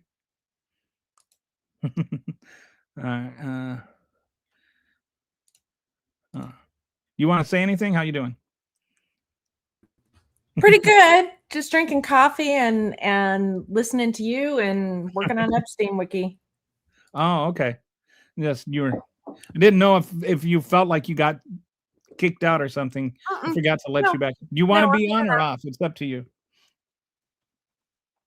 I'm hoping somebody will come on. I'm like, I know. I keep hoping. All I get is just like, you know, a lot of names, like a lot of name calling here. Well, I've tried all sorts of stuff, but they're just not brave enough, you know. I'm trying to get somebody to come on here. People that think they're alpha males and such. Oh, John Sennett. Okay, come up here and let's talk about it. Come on. Tell us what makes the most transparent president. Wonder where, okay, so if he's the most transparent president in history, who is the second most transparent in American history? Oh, that's a good question. Like, you know, I just curious as to where your rankings come from.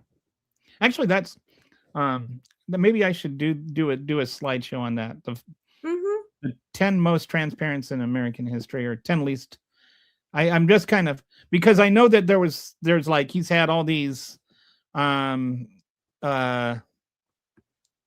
is he telling us how much he got paid for the Binance pardon? Like, if he's so transparent, why isn't he telling us how much money he's making off of all these pardons, or what his connections are with this? Like there's the Binance guy that actually laundered money for the drug cartels, that he gave a pardon. Then that guy, the very guy he pardoned, created the Trump's own cyber coin, or whatever it is, or cryptocurrency. So the guy, you know, because the Binance was a cryptocurrency thing, and he was laundering money with his cryptocurrency. Then Trump pardoned him, and then the guy created Trump's cryptocurrency, which is now worth a few $1 billion. So I'm just curious as to, you know, what the most transparent president in history has to say about his relationship there, because he hasn't said anything about it other than, I don't know who that guy is, or something. Like, I'm just wondering whether we're operating on the same definition of transparency when you say that.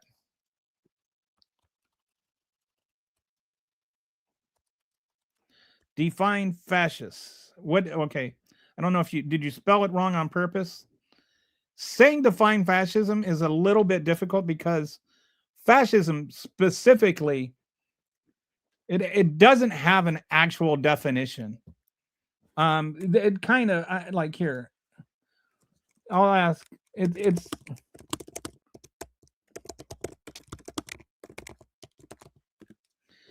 it doesn't really have a definition per se. It's not like communism, where there's this nice, neat definition.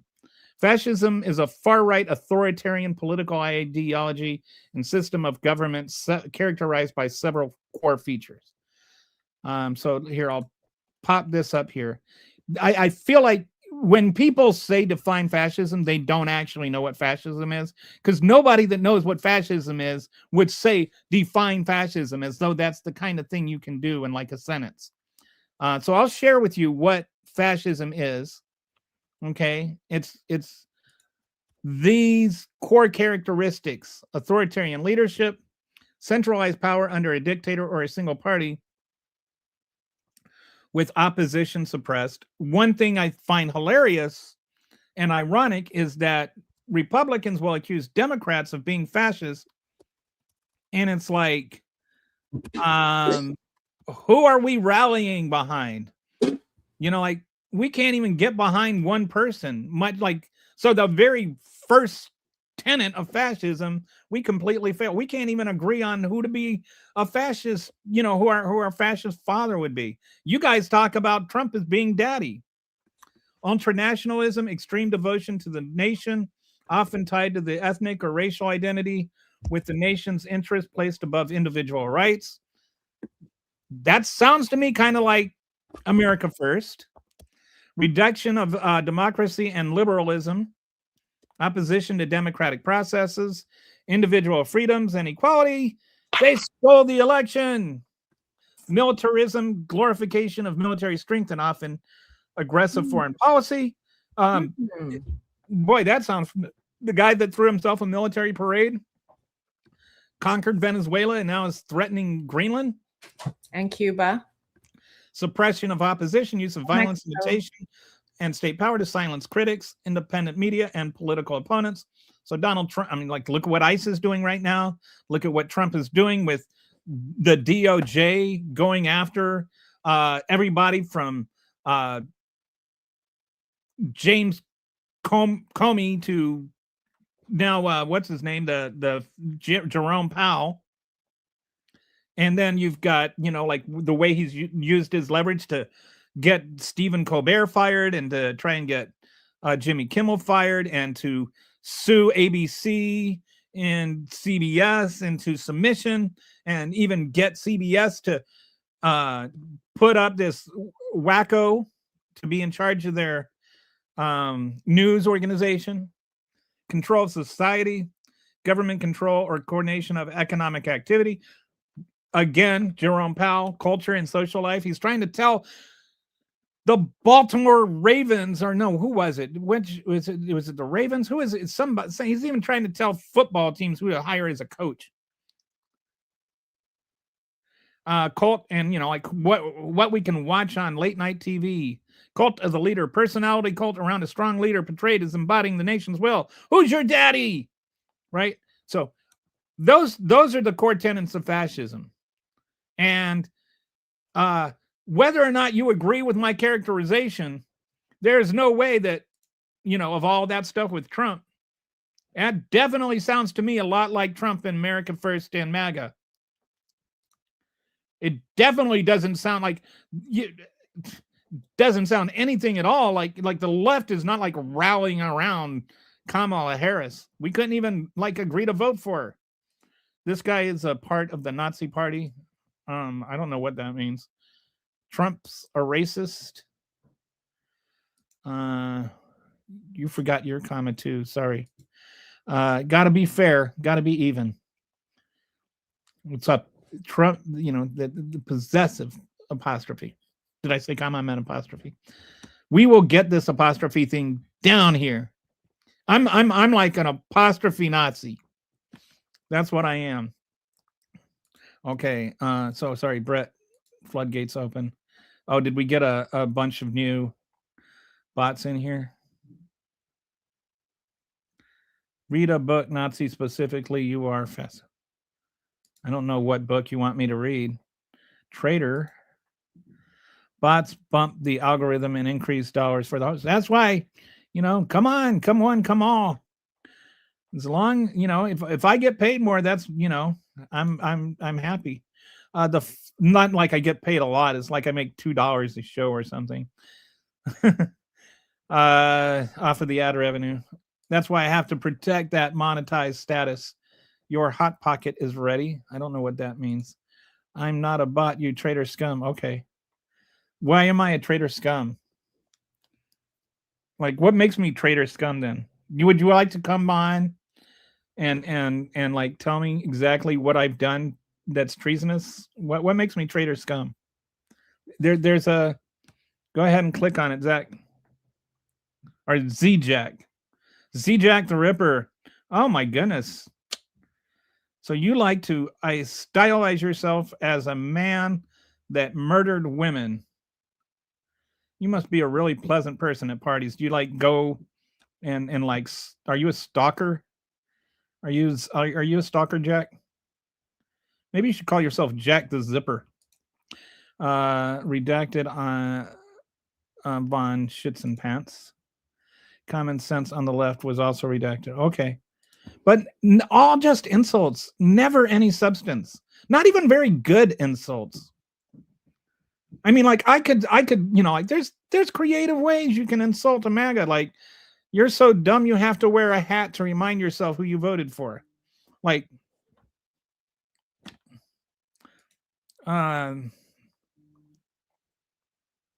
it sounds like the latter, Brett. Okay, let's see. All right, we're gonna boom down because I'm a little bit. I bet you're really pretty, Potato Head. Oh, is it somebody calling themselves Potato Head? Yes, I am a writer, actually. But I don't know. Maybe the apostrophe thing comes from that. But I think it just one of those things. It especially it got annoying when about the 50,000th time somebody said you're an idiot, and it was you are an idiot, and it's like I just find it ironic when people insult your intelligence and they can't get the apostrophe right. Like, at least spell the 5-letter word correctly if you're going to insult my intelligence. You admit you are a Nazi? I'm an apostrophe Nazi, yes. I bet you're really pretty, Potato Head. It's so cute if somebody named themselves Potato Head. It's like that's a great way to honor Charlie Kirk. You know, I'm sure he would be proud. There's no link. There's not. It should be in the description. Here, I'll see. Hang on. I put one in the description. Let me double check on that, okay?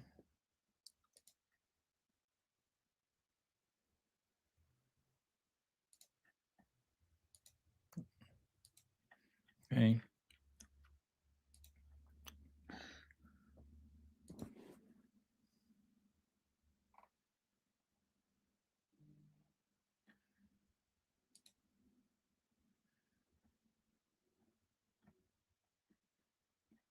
Okay, so it must be in. It's in there because that's how I got on. Oh, okay. We're right at the top in the YouTube. Yeah. You might want to share it in the chat again too. Yeah, I'll do that. I'll just drop it in this chat.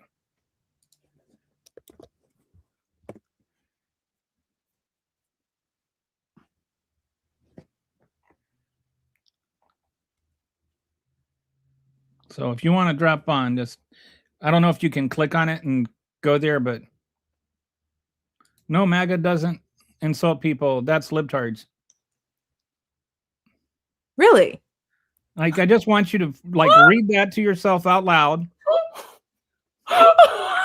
And I don't know if you were being ironic with that and were trying to be funny. If you were actually trying to be funny, you made Kitty laugh here. But that was pretty good. You're either very, very unaware or very, very funny. One of the two. I'm going to give you the benefit of the doubt. Be careful. I'm going to start singing Alanis Morissette here in a minute.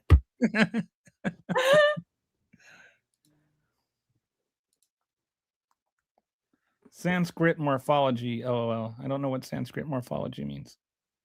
Something Sanskrit language development. Yeah, I mean, I know what Sanskrit. I don't know what. I don't even what is morphology?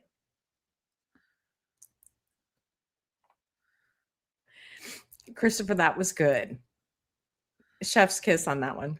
That was like, yeah. Like, if that was actually intended, then it was like really good. And even if it wasn't actually intended, that would have made it better. It's like better to not know. Several new channels admit the women hit the office. Oh, several new channels admit. Like, what does that have to do with anything?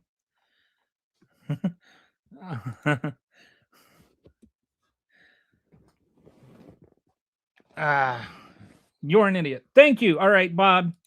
Is it Bob or Rob? It's Rob. Oh, we have someone? No. Oh. But he called me an idiot with the apostrophe. Oh, well, that's good. So growth. I appreciate you for growth. If you don't respect me, at least you respect the apostrophe. And that to me, I have that's a designed a small shirt victory. for you. I have designed a shirt that we're The going to sell on the your one apostrophes. the Apostrophe on the the back. difference between knowing your Uh-huh. poop and I was thinking like just the poop emoji would Oh, work. absolutely. Yeah, no, I have a whole Yeah. thing on it. Yeah. I'll I show gotta you. I gotta do my I gotta get that going there. Yeah, I need to well, make some set money up off a of this meeting show. and I can set up a meeting with me and I know. happy. I've been working on the back end. Oh, So it should be on the vertical. And I posted it again in the comments. Oh, but you might have. would it be offensive for me to say that I would rather have a neighbor who chose to be here and fought really hard to get here, whether they're documented or not, than most MAGA?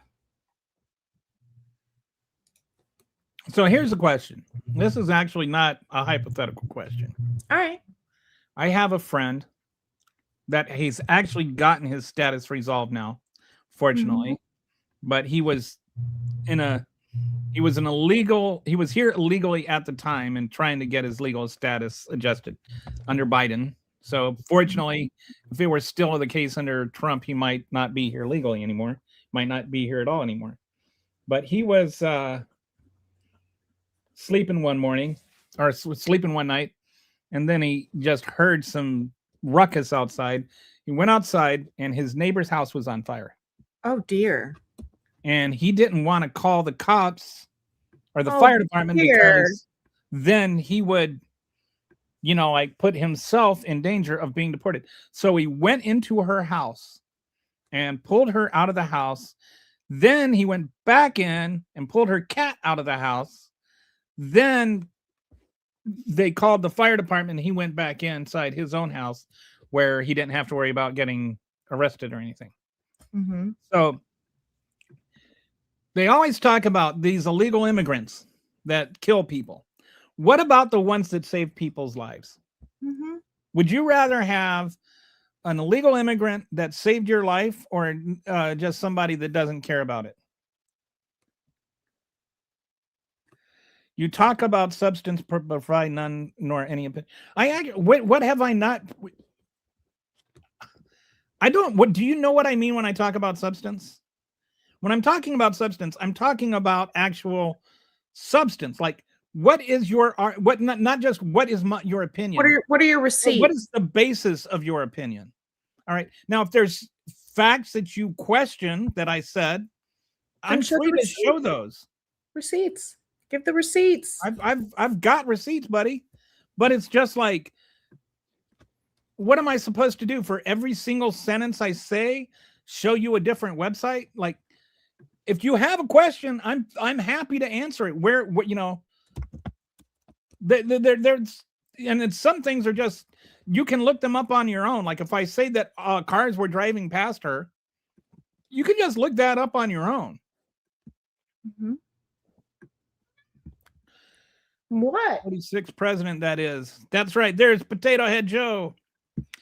You should be Potato Head Charlie, though.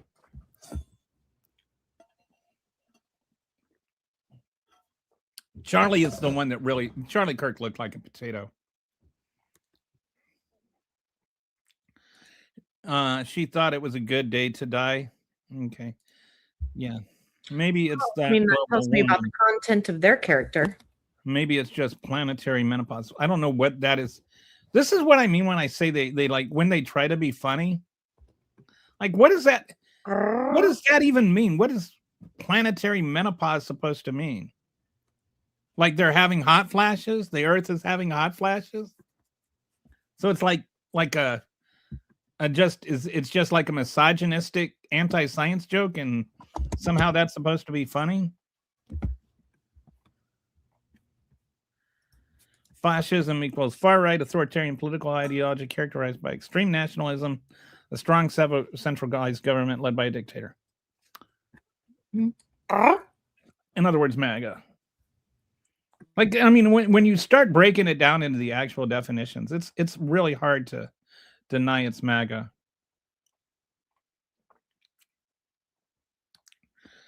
They would have turned in Jesus. They would have turned Jesus, Mary, and Joseph.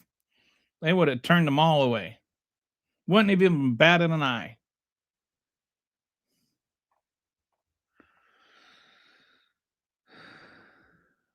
Oh, okay. So Christopher said he did do it to be funny. So congrats. That was funny. That's actually funny. I'll give it to you. I know a pedophile who supports Donald redacted Trump. I know a pedophile who not. There's like some country songs that could come out of this. I know a pedophile who supports redacted Trump. I know a pedophile who in his pants takes a dump. I don't know. Needs some work. I wonder how people he poops his pants, right?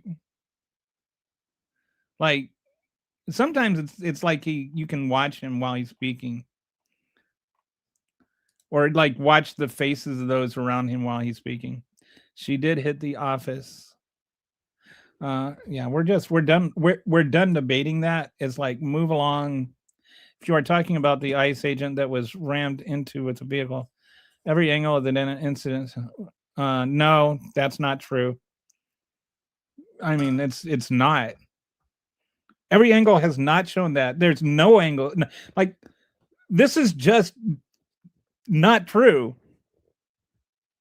I have yet to see a single video that actually proves substantively he was hit. And there's like New York Times article that broke it apart frame by frame and could not find any place where he was actually shown to be in contact. They had all the different available angles all synced up. And that's not even the most important part of it. Like again, it comes to the totality of the circumstances. And officer created jeopardy. Like he put himself in the way of the car. And as soon as he put himself in the way of the car by walking in front of it, everything else became irrelevant. You have to look at the totality of the circumstances. There is court history on this. I have created videos on this that go through the different court cases. Is this a host and a cat lady? Yes, this is a host and a cat lady. Well, she does have cats and she is a lady. She also has a husband. So I don't know if she's, like your version of what a cat lady is. DHS doesn't even follow their own policy on use of force. Right. Which was established because ICE agents were walking in front of cars to create jeopardy and then shooting people. Like the circle just keeps, it's like going round and round, round and round. Women should have.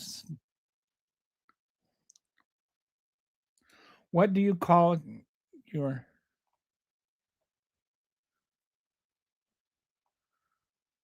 Why is that funny? These misogynists are struggling. They don't know what to do. They just they just come to they either just deny, they just proclaim things that aren't true, they just stick their fingers in their ears, they refuse to listen. I don't feel so ugly now that I see two creepy weirdos. I bet she has a lot of cats. Okay, you have the courage to not even show your face. Epstein W, but the one misogynist has a fitting tiny man. What do you call? Why do y'all need to try and degrade women so hard? Because they can't get any. Like some of these people are just, like the captain of incels.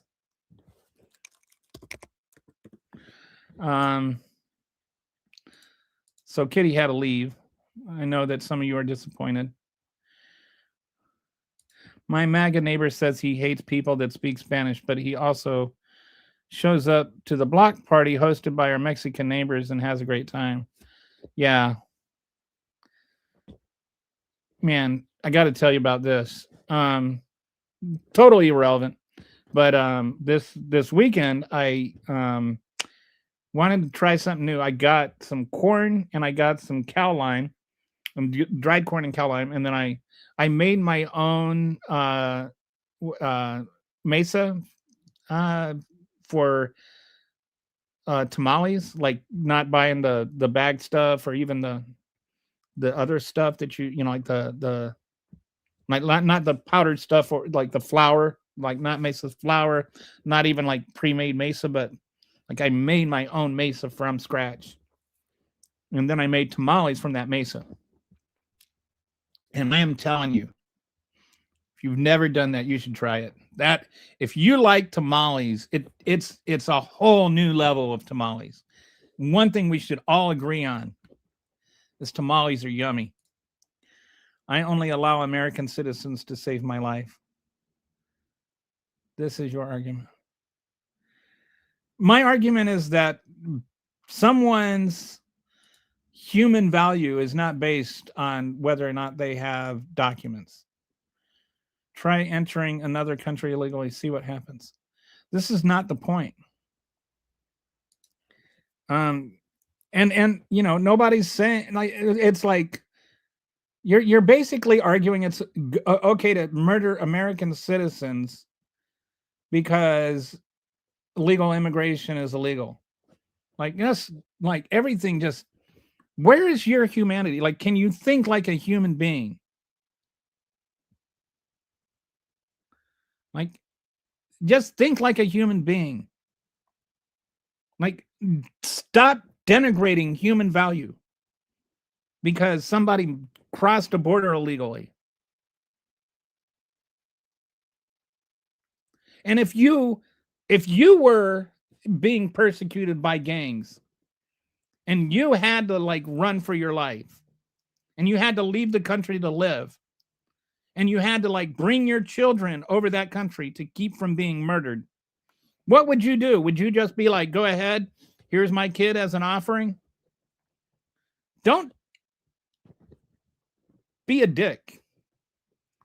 Sorry, Brett, not you. Yes, we are here legally. And some people like Brett here and myself and Miss Good think that human value does not equal an American birth certificate. Quick question. If someone comes into your house uninvited, should you expect that? What does that have to do with anything? Nobody's coming. Every single illegal immigrant is not coming into my house. You're creating a false equivalence between a country and a house. It's a dishonest question. Nationwide protests of ICE brutality, only thing that keeps the government in check. The bootlickers would give up their rights. The bootlickers have given up their rights. They're celebrating the loss of their rights. And as I was saying earlier in the show, the last line of the poem, there was nobody left to stand for me. When they came for me, there was nobody left to stand for me. Just think if all the Democrats didn't vote for your Lord and Savior, Joe and Kamala, ICE wouldn't be in your neighborhoods. I don't even know what that means. ICE is fascist and murderers. Well, they are. Immigrants are good. Illegal immigrants are not God. I don't think anybody said they're God. And, I think not all American citizens are good people either. I just think that that you don't know what anybody's circumstances are. The left is just objectively evil. Anybody with eyes knows that. Just read their. See, this kind of nonsense. No. You don't no. Highly accurate name for a misogynist. Tiny man. Okay. I don't want to be like Charlie Kirk. That means corrupt Republicans are lunatics, and the far-right Christian nationals are lunatics. Just think if Joe and Kamala didn't allow 20... Well, has it gotten up to 25? They've let 5 million more go since the last time somebody said 20 million. Do you know how many actual... It's not even worth it. They didn't let 25 million illegals come over here It's a lie.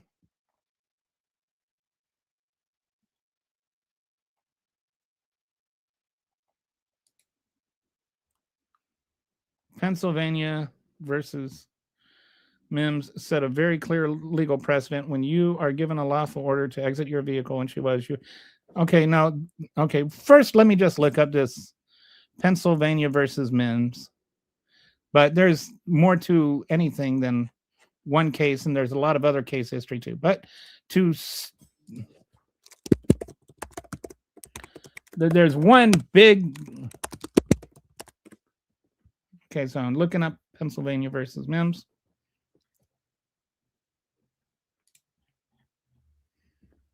Like I said, I can learn too. So if there's something here, we'll see. But there's more to it than this. Okay.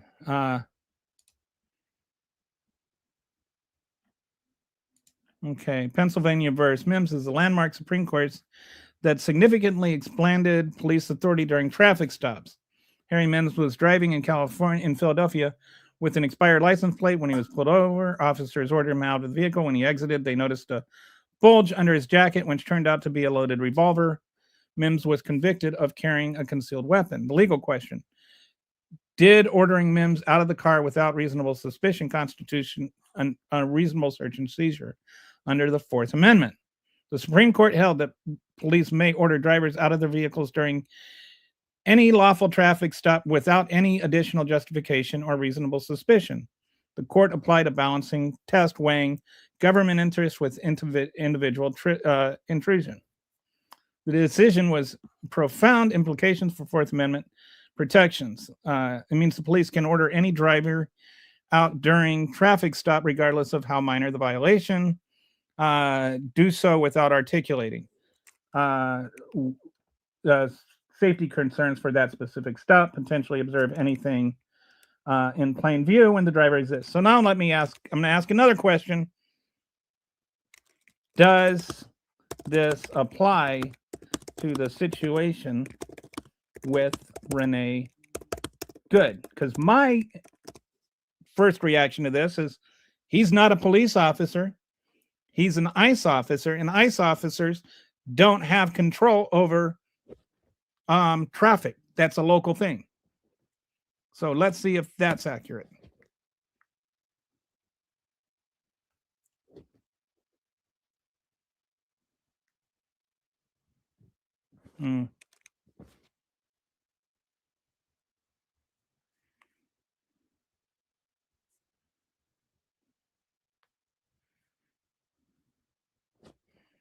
So I'm just sorry for the delay. I'm just trying to be honest here and give you did what I asked for.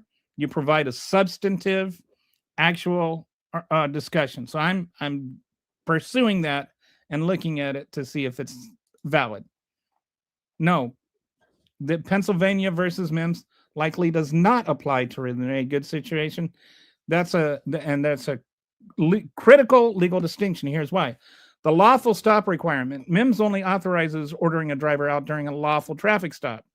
In Mims, there was a clear traffic violation, an expired license plate, that justified the initial stop. The question is whether ICE agents had the legal authority to conduct a traffic stop on Good in the first place. Key legal problems. Federal authority limitations. ICE agents are federal immigration enforcement officers, not general law enforcement. Their authority is specifically limited to immigration matters.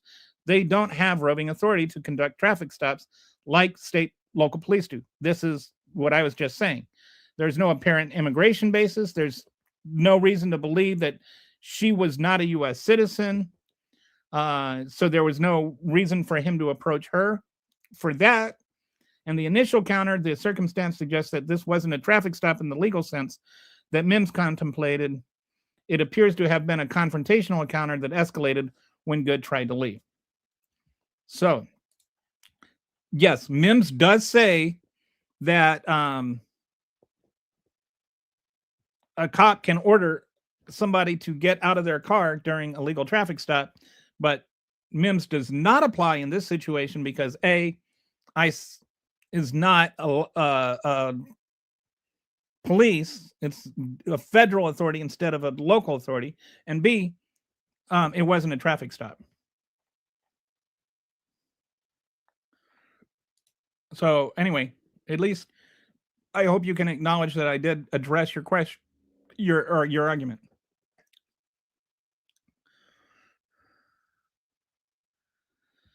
I don't know what facts you want me to discuss. I was just talking about it, an anecdote in response to anecdotes. We had saints like we've had saints that were killers give us. I don't know what all that means. Is something wrong with this woman? I don't know who you're talking about.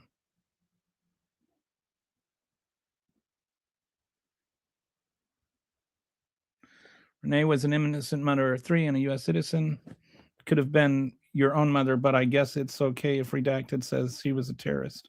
Then that's an. There's absolutely no linking her to any like terrorist organization or activity. There's like she was never going to blow up anybody or anything. She had no violent history. It's just hyperbole wrapped in hyperbole. We know Trump is flat out evil, but he would not be where he is now without like-minded Americans, and that's sad. That really does actually make me sad. Everything from civil rights to women's suffrage was exclusively pushed by the conservative movement. Okay. Let's okay, is it true? Let's go back to here. Is it true that everything from civil rights to the women's suffrage was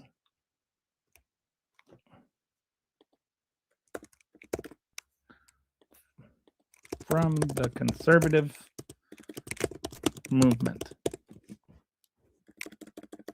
Because I don't know how you're defining conservative movement, but I mean, like conservatives don't want change, liberals do want change. That's generally how you define the difference between a liberal and a conservative. So conservatives don't generally promote change. That's kind of the opposite of what a conservative is. No, that's completely false. This claim fundamentally confuses party labels with ideology and ignores the historical party realignment. Civil rights movement is the reality. The civil rights movement was explicitly progressive liberal, opposed primarily by conservatives. The 1964, anyway, so women's suffrage was the same pattern. Suffragists were progressive reformers challenging traditional gender roles. Conservative arguments against women's natural spheres, the home, voting would destroy femininity, preservation of traditional family structure. So more Republicans voted for it because early 1900s Republicans were the progressive party.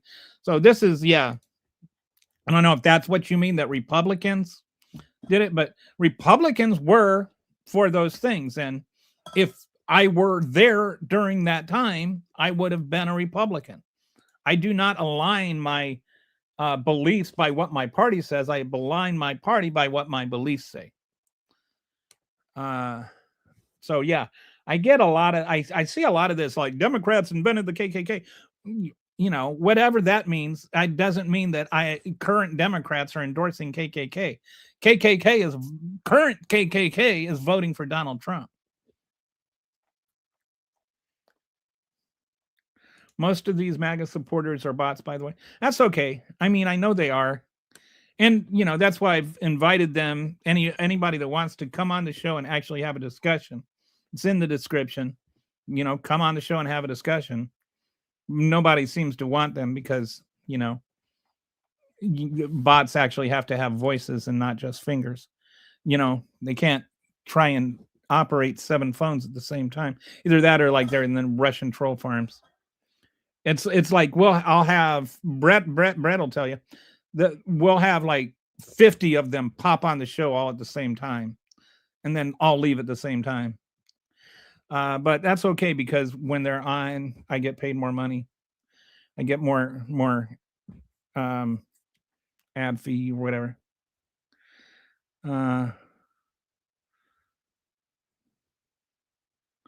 Potato Head. Somehow I missed that when I was said he looked like Butthead from Beavis and Butthead. I always think of Beavis and Butthead as being Don Jr. and Eric.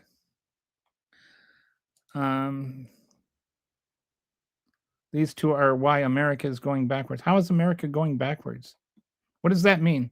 I agree it's going backwards, but I don't think it's because of us. I think it's because of the guy that wants to make America great again by returning us to, 1990 or 1890 tax laws. The host won't admit I don't think it's not that I won't admit she hit anyone. She didn't hit anyone. So I won't lie and say she hit somebody. And I mean, I think his words to her right after he murdered her are a pretty good indication that he was a misogynist ass.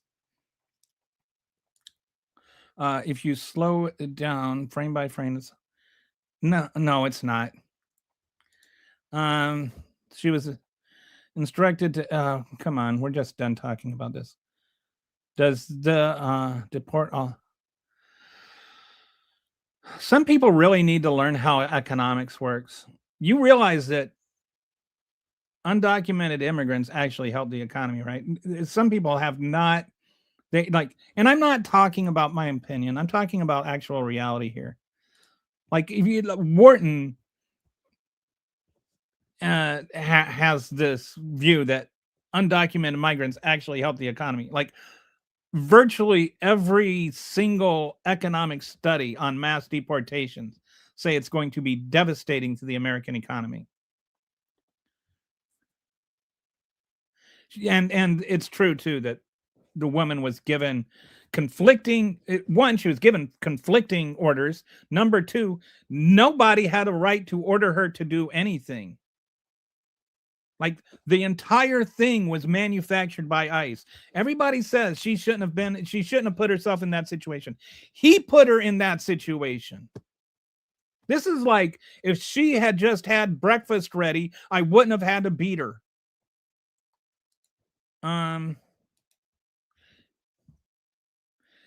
No, it's not.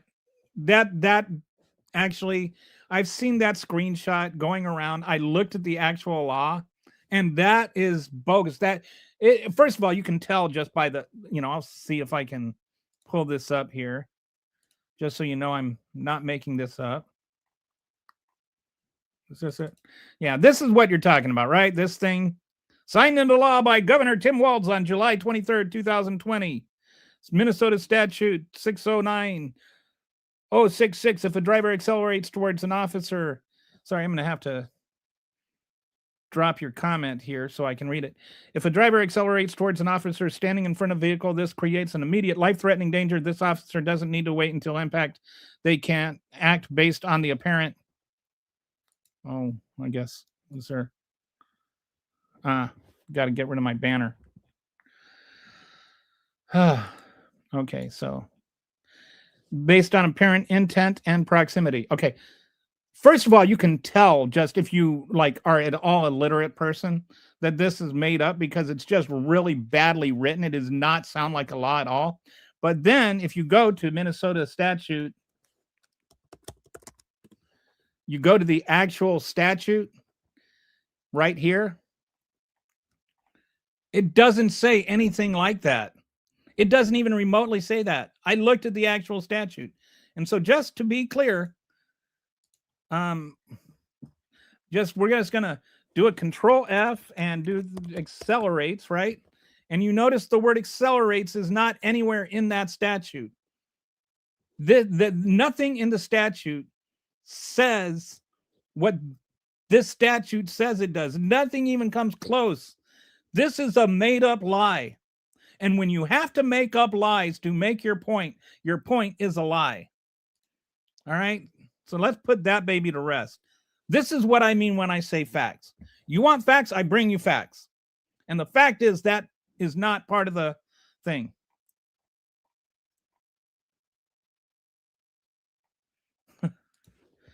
They melt.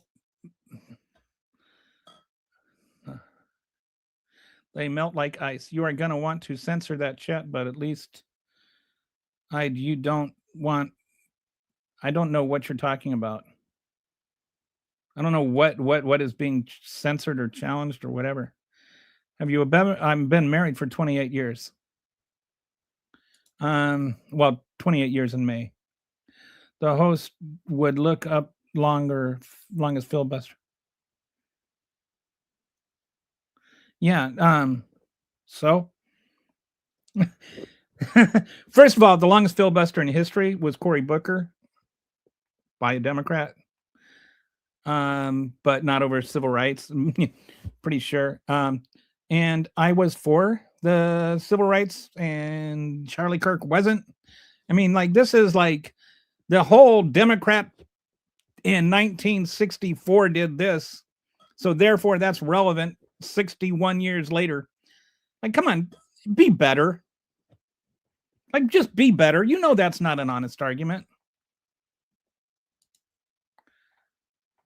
Conservatives lie. No shock. You don't.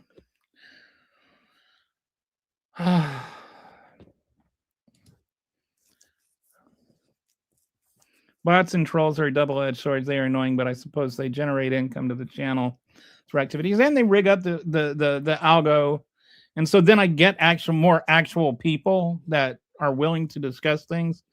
So I don't know. It's like I'm hoping that, you know, someday somebody will take up my challenge to actually come on the show and have a real discussion. I don't hire a lawyer to tell me what I can't do. I hire him to tell me to know what I want to do. JP Morgan Trump has done. Oh, yeah. I see what you're saying. Yeah.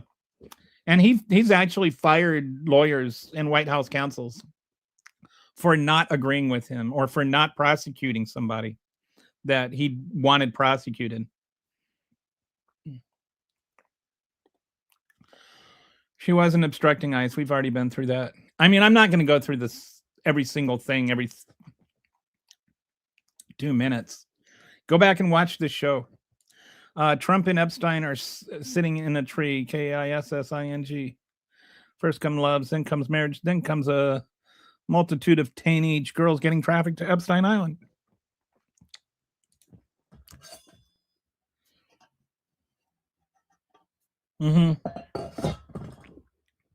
I don't know what you mean by that, but the totality of the circumstances, yes. I think what you said is actually a quote from the law.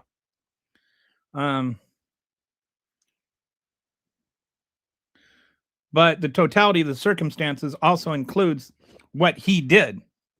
So in situations where there is officer-induced jeopardy, the totality of the circumstances includes what the officer did, not just what the other person did or what was known to him.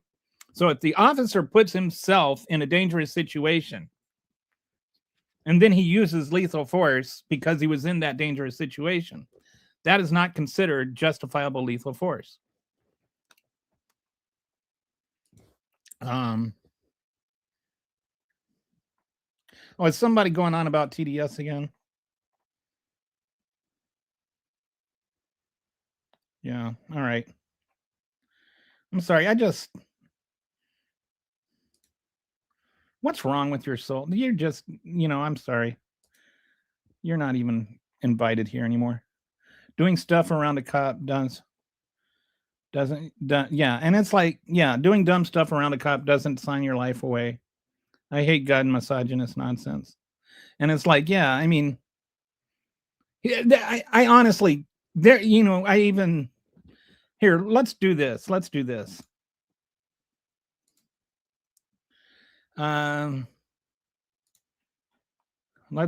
one. We'll ask Claude another one. If Jonathan Ross had not shot Renee Good, what is the likelihood he would have died? Because I think we make too much of whether or not there was contact made. And if there was any contact, it was very glancing, and incidental. His life was not actually in danger. Like, I don't think he was going to die if he had not killed her. I don't even think killing her reduced his chances of dying. It maybe advanced them. Based on the available evidence, the likelihood Rice would have died if he hadn't shot appears very low. Here's why. Vehicle trajectory. Multiple witnesses and video analysis show Good backed up and turned her wheels away from them to drive down the road. She was steering to leave, not run over him. And we know that he knew this because he was filming it. We know that he was filming it because it was on his camera. And we know he looked at the camera because he was looking at the camera based on other film. So he knew that she was steering it away from him. Ross could have moved. Former Minneapolis police chief Medaria Arredonato stated the agent should have simply gotten out of the way, suggesting the threat was avoidable. Protocol violations created the danger. Training materials explicitly warn officers never to position themselves in front of the vehicles during traffic stops. For exactly this reason, Ross put himself in the dangerous position. This is what I keep saying about officer-generated danger. His own prior incident, 6 months prior, Ross was dragged 50 yards by a vehicle and sustained only non-life-threatening even injuries. Even a more severe in-vehicle encounter didn't kill him. And that's, again, because he was still an idiot and he broke through a window and reached in and tried to, think that he could stop the momentum of a car with the power of his right arm. Shot placement. It's unclear if Ross was even in the vehicle's path for the first shot, and he was definitely not in the path for shots 2 and 3. The aftermath, the Reason article notes, shooting Good actually increased danger. The SUV careened down the street without guidance and crashed. An uncontrolled vehicle posed more risk than one being steered away. The self-defense claim, federal officials claim Ross acted in self-defense and that Good ran him over, but video contradicts this narrative. Even if he perceived danger in the moment, possibly influenced by his June 25th incidents, that perception appears to have been created by his own protocol violations, contradicted by Good's actual vehicle movements, and not sufficient to justify lethal force once he was no longer in the path. All right. So let's stop pretending like he would have died if he hadn't shot her. That's just stupid. And if you make that argument, you're stupid. And I'm tired of just having stupid arguments. So you're right, Doug. And even if you want to admit, or even if you want to say that she did something stupid, she did not deserve to die. He wasn't going to die. Anybody that says she was going to die is just being a nonsensical fool. End of story. Again, we've been through this, John, and you should be sympathetic because a dog could have nearly died. The law says that ICE agents don't have the authority to tell her to get out of the car. He was a federal officer, not a local police officer. He had no authority to tell her to do anything. He's the one that violated policy, not her. The fact is, MAGA loves hurting women. The fact is that MAGA hates being hurt by women, and they're so just MAGA that they get tired of being told no. And so they get all angry. People need to stop saying lies about Charlie Kirk. I don't know what that has to do with anything. The point, I think that people do need to stop telling lies about Charlie Kirk. He wasn't a martyr. He was just a dick that got shot. The point is the humanity, you dumb.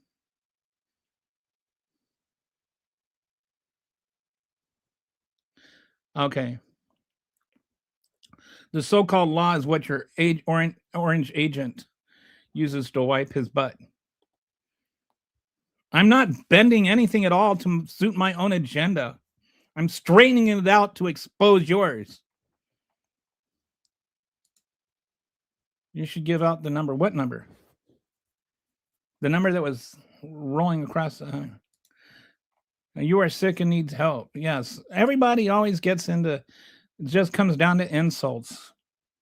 See, at least one of you guys, I can't remember, somebody tried to actually articulate a actual legal case, and I looked it up and, showed it was wrong. But that I was happy to engage with the merit on. Perhaps you took a wrong turn and forgot to go to Fox, where you can fold your arms and nod your head in agreement 24/7. Walt said that was law. No, Walt did not say that was law in one of his speeches. The welfare fraud in Minnesota has already been tried and convicted long before Donald Trump ever became president. And that's not any reason to go around. What do ICE agents have to do with enforcing the fraud laws? The fraud laws were all the people that committed fraud were American citizens. What does ICE have to do with that? Why is ICE up there in the first place? I mean, honestly, think with your heads. Why is ICE in Minnesota? It's a little bit away. I mean, like, why aren't they up by the northern border? Why do leftists only talk about Epstein in regards to Trump? It also almost seems like they never would have cared if Trump didn't get elected again. Why does it matter what the left thinks, what the left cares about him?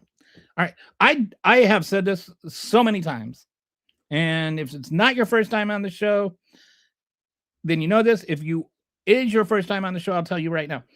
I think that the ICE is not about, or that Epstein is not about Trump. I think that if Epstein is not about Trump, I don't think Epstein is about Clinton. I don't think Epstein is about Democrats or Republicans or politics at all. I think Epstein is about the victims, and the victims need justice. And those files are how they can get justice. Anybody that raped those women when they were girls belongs in prison. I don't care who they were. If it was Bill Clinton, if it was Donald Trump, if it was, Rudolph the Red-Nosed Reindeer. Anybody that did that should be in prison. Why does it have to be about politics?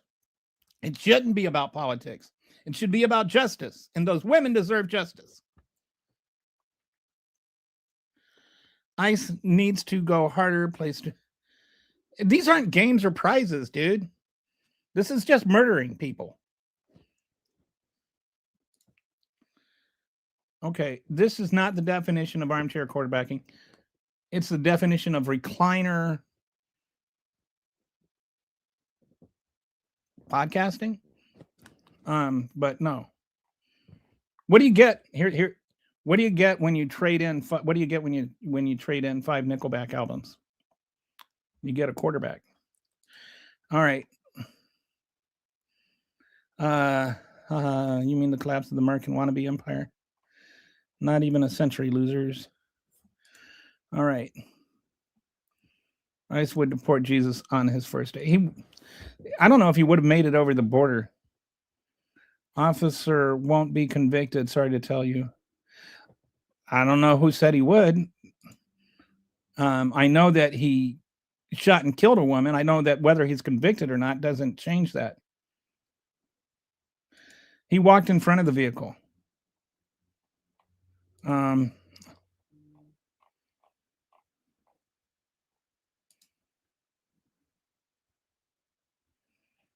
Funny, won't mention anything about Hillary and Obama and Russian collusion. Keep ignoring what? What am I ignoring?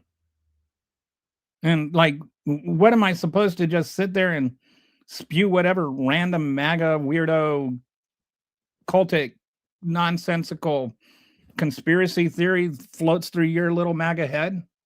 Like there isn't anything to talk about. Donald Trump, well, Russia interfered in the 2016 election. That's a fact. That's the Republican-led Senate inquiry stated that. There's no thing to talk about. There was no collusion investigation ever. The only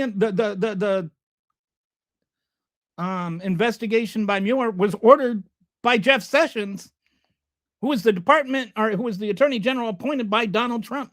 The Trump administration ordered the Mueller investigation, not Hillary Clinton, not Barack Obama.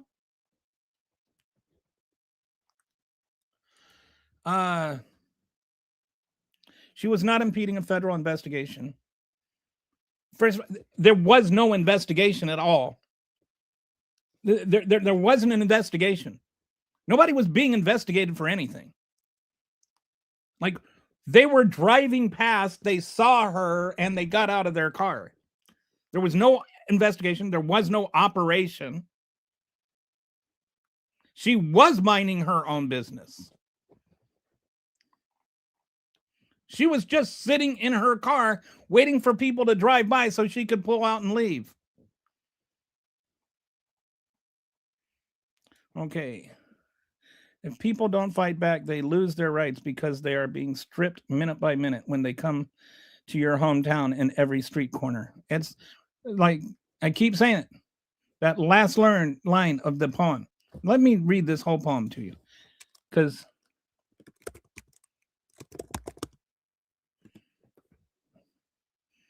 seems like we need a reminder of this. First, they came for the communists, and I did not speak out because I was not a communist. Then they came for the socialists, and I did not speak out because I was not a socialist. Then they came for the trade unionists, and I did not speak out because I was not a trade unionist. Then they came for the Jews, and I did not speak out because I was not a Jew. Then they came for me, and there was no one left to speak out for me because everybody was already gone. All right. This is, I didn't share the screen like I thought I had.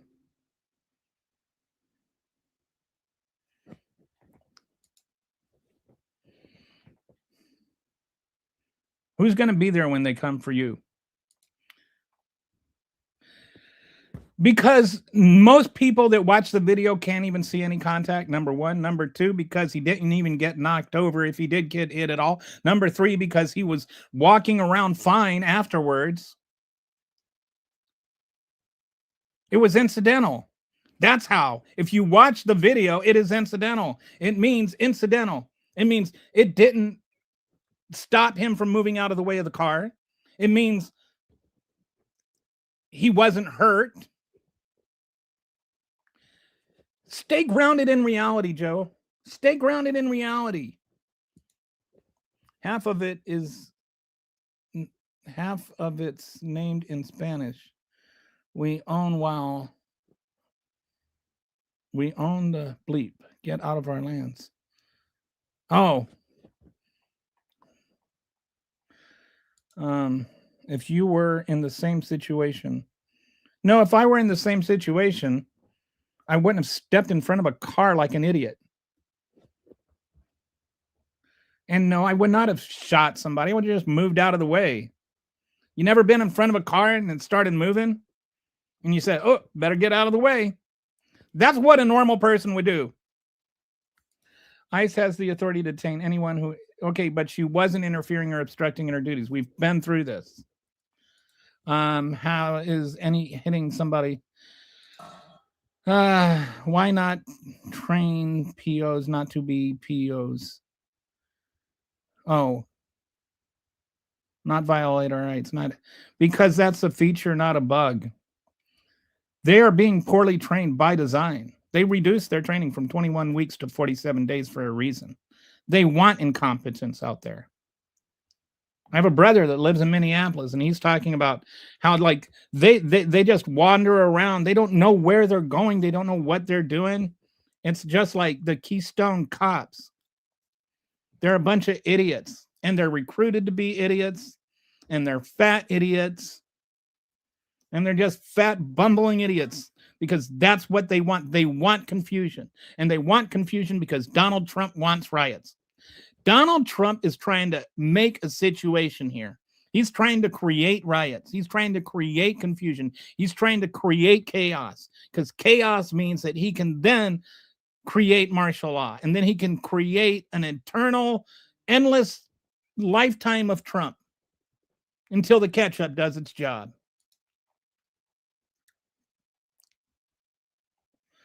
I'm going to skip over questions I've already answered like 27 times.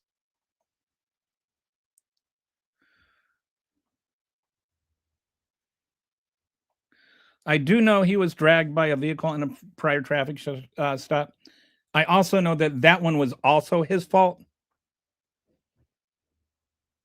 And if that was so triggering to him that it caused him to pull out his gun and shoot somebody, if he was that traumatized, he shouldn't have been in the field.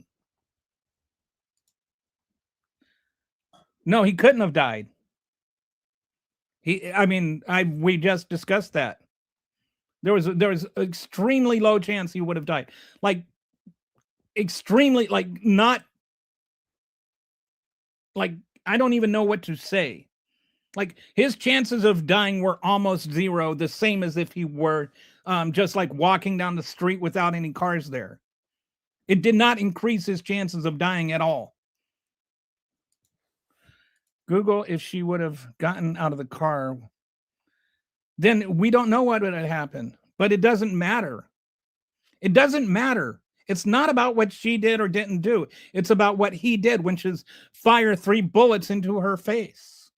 We don't live in a society where anybody that claims they're a police officer can just claim authority and tell you to get out of a car. He didn't have the authority to tell her to get out of the car. Google what would happen if he had just kept driving. He never should have even pulled over. He drove past her car. He was not being obstructed from anything. Wherever he was going, he was prevented to getting there only by the fact he pulled over. If he was doing something so important, something so important and she was obstructing him from doing it, why did he drive past her and then stop and park his car? Why? Why did it stop becoming important the moment he drove past her? Stop with the stupid arguments. I'm so tired of the stupidity.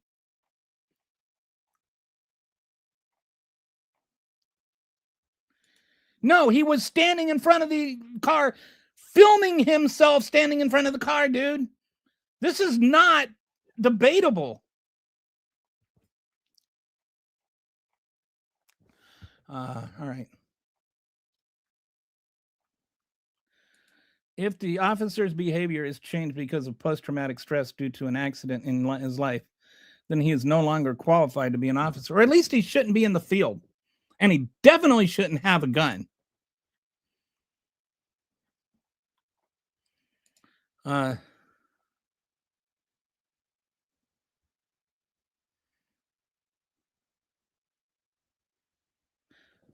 Super late in response, however, using an AI that is built to give you information for comparison-based inquiries is not a source, it's a relative answer. Okay, whatever that means. I mean, like, you want me to use, like, there's when, I just want to point this out because reality seems to very seldom matter to you. Where did this one go? Okay.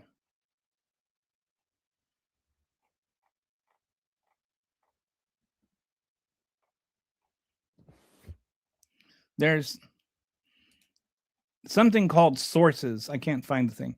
There's something called sources that you can also follow through on. Just rejecting it because at some point you just have to admit, okay, that's true. Like when it's quoting what the police chief said and what DHS policy is, those aren't comparative based answers or whatever mumbo jumbo you're trying to talk about. It's just the answer.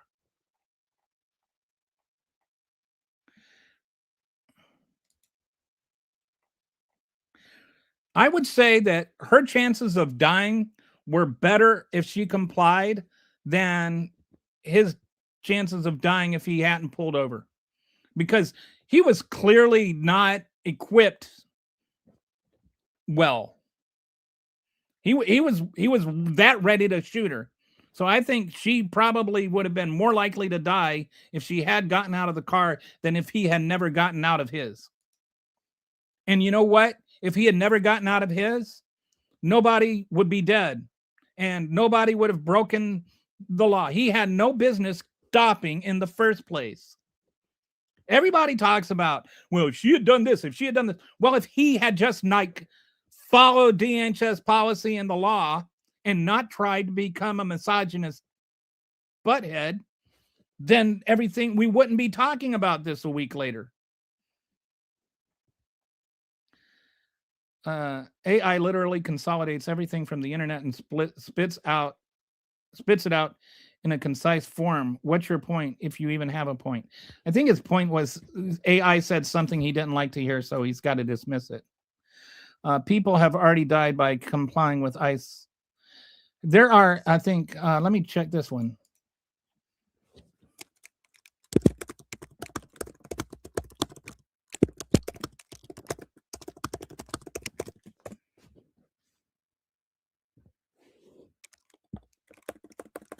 In 2025.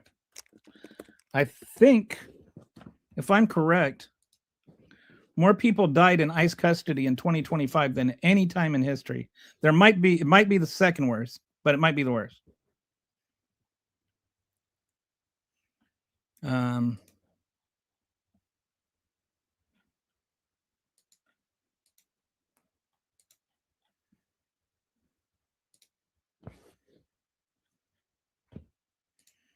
At least 30 to 32 people died in ICE custody in 2025, the deadliest year in 2 decades. There was nearly 3 times as many as in 2024. And how many ICE agents were killed in the line of duty?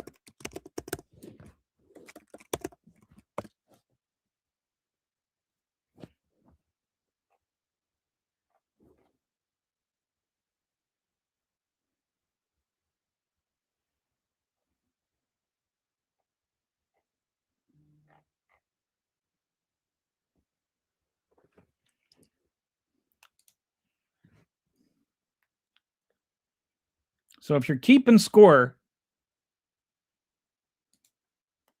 0. Since ICE's creation in 2003, there have been 29 total ICE deaths. 15 of those were by COVID.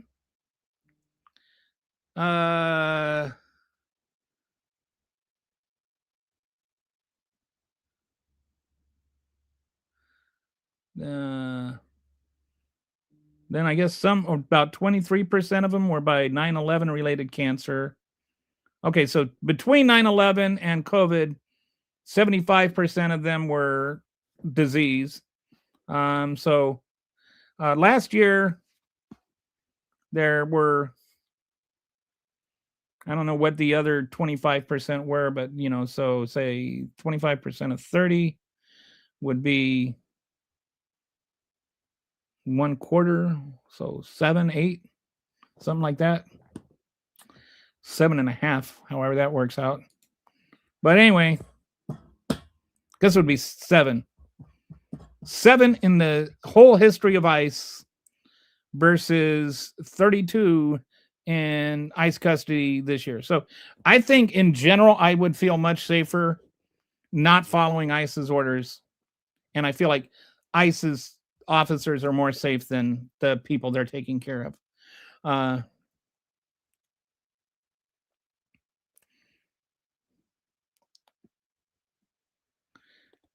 Yeah, it's being used. Yeah, I think Joe is. I think she's talking to Joe, not to you, Doug. No, he did not have the authority to tell her that to exit. First of all, what do you mean exit? She wasn't going anywhere. And secondly, we've already been over this. This is a Minnesota law. He is a federal ICE agent. As a federal ICE agent, he doesn't have any authority at all over traffic. And she wasn't impeding anything because he could go past her, and if he was going past her somewhere so important, why did he stop and arrest her or try to arrest her? Your AI, I don't know what. I'm making stuff up now. What am I making up? I never said anything about him dragged from a. Well, somebody did. I mean, like there's. I'll second that one. Charlie Kirk was a dick, and I mean that like in my personal interaction with Charlie Kirk, he was a dick. I personally interacted with him on Twitter, and he was all very condescending and ignorant, and I just thought he was a dick personally and blocked him, and for being a dick. No, we already asked my AI that. And maybe you weren't here. I'll see if it's still up there.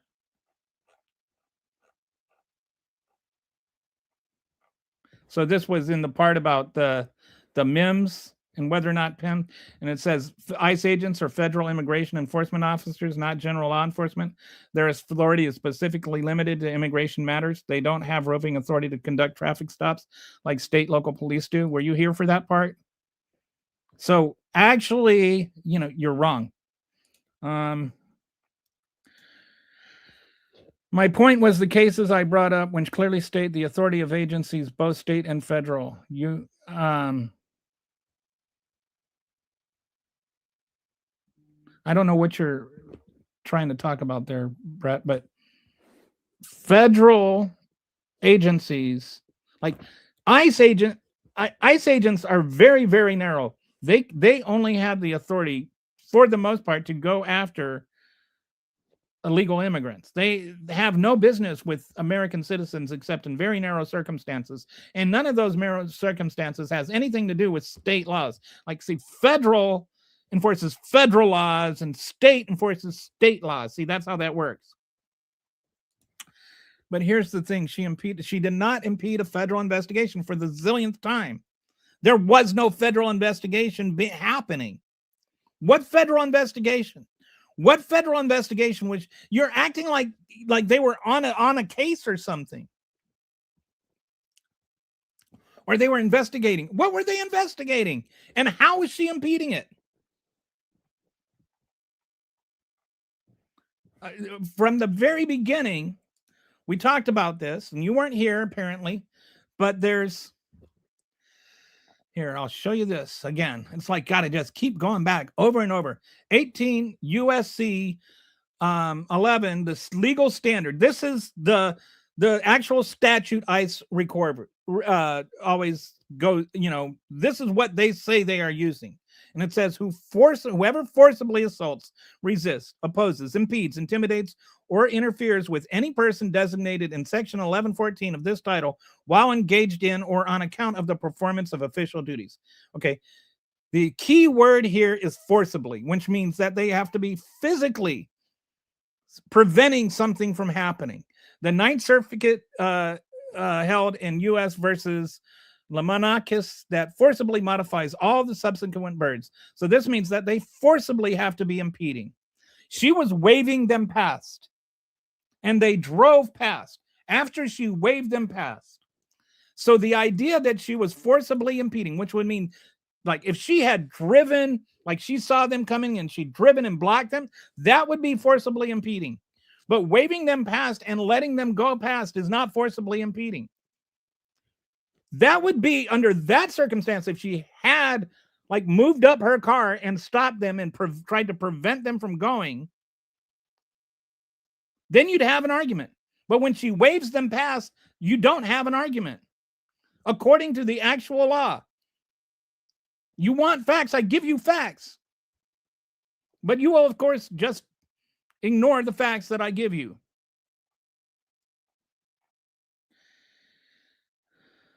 Drive, baby, drive is not against the law. And I pointed this out too. How come if it was so obvious she was trying to kill him, did all the other officers just hate him that much that they were just going to let him be killed? No, but you want to believe that if he hadn't done it, he would have died. I do know that he got out of the way. I do know that he was fine afterwards, and that by the time he was done killing her, the car was completely out of the way. I know she was steering away from him. I know I have a brain and I can process things. You're just trying to justify homicide. Anyway, I'm done with you, Joe. I've answered enough of your questions that aren't questions. They're just bogus arguments. If the officer created a more dangerous situation by positioning himself in front of the car, then of course it is contributory negligent in a civil matter, but Minnesota civil law, no recovery, good. I don't know about that law. I do know that he doesn't get qualified immunity. That previous cases where that's happened, qualified immunity was denied. So I don't know how that fits in with the.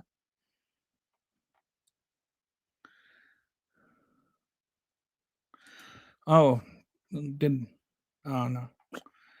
Why wouldn't wait? Why don't you differentiate between legal and illegal immigration? ICE is in a sanctuary city because it doesn't have any relevance. We're talking about an American citizen. They're like Minneapolis. They're not. This has nothing to do with immigration at all. That's why. What difference does it make?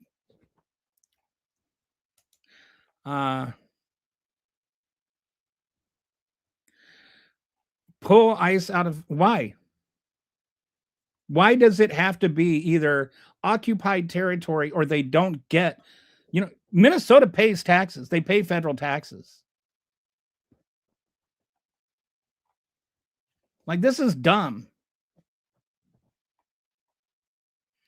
Either become a police state or, lose your tax dollars.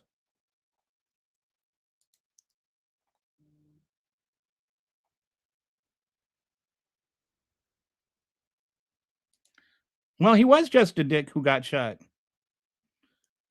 And you can have that opinion about her. But I don't. I'm not saying she was. I'm not the one sitting there acting like she is a martyr that we should be, lionizing.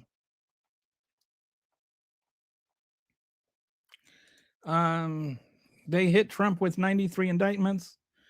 They. So let me put it this way. Trump was indicted 93 times for his crimes. While they had the Epstein files in possession of the FBI, so what? If there was something there, Biden would have arrested him for it like everything else. No, this is not actually logically sound thinking. First of all, Biden had nothing to do with any of those indictments. There was a special prosecutor that indicted him for the federal crimes. And then there were state prosecutors in Georgia and New York that indicted him for local crimes. Joe Biden didn't indict him for anything. Joe Biden actually never said anything about, I don't even think he said anything about any of Trump's indictments. And he certainly never said anything about the Epstein files. He is whether some people fault him for it, but nobody can deny it. He was a traditionalist in this regard. He kept himself separated from the DOJ, as it should have been. Remember, he kind of came up in the 70s, right after Nixon. He was very, very strong about the Department of Justice should operate independently. And as far as anybody has ever been able to show, he never once had anything to do with the Department of Justice. He let that operate independently. The only thing he had to do with the Department of Justice was nominate Merrick Garland to be his attorney general. So what makes you think that he knew what was in the Biden or in the Epstein files? This idea that he would have released them if Trump was in them is just bogus, because how do you know he knew what was in them?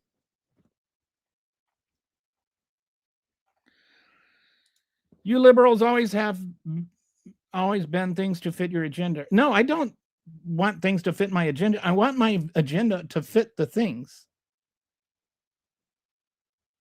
So I don't know what lies I am telling here, but I adapt my thinking to fit the facts. I don't adapt the facts to fit my thinking. We played a stupid game in that last election, and our stupid prize was Trump and eventually World War III. Hopefully not, but I'm like way behind on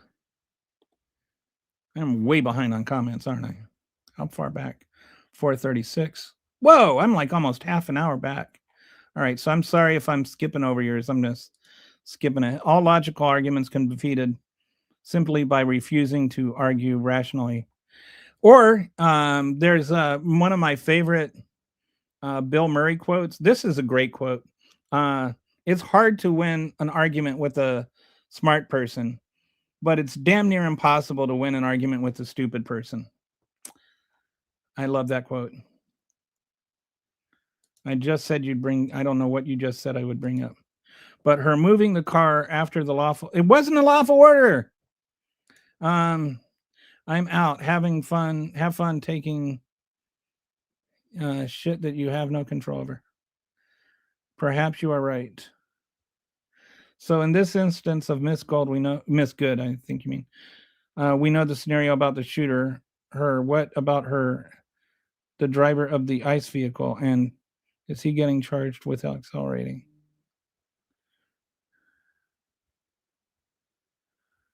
I don't know what you mean. I don't know who. I'm sorry, I don't understand your question. I don't know what the ICE vehicle is, or you keep promising to leave, but don't. Typical MAGA. Say one thing, do another. Kelly is a pretty good guy. He doesn't scream. He doesn't melt down. He doesn't ban the trolls. He lets you say all you want here, unlike others, other than political disagreements. What's the problem? Thanks, Brett. So did... Oh, look at that. So let's go back up here and see if...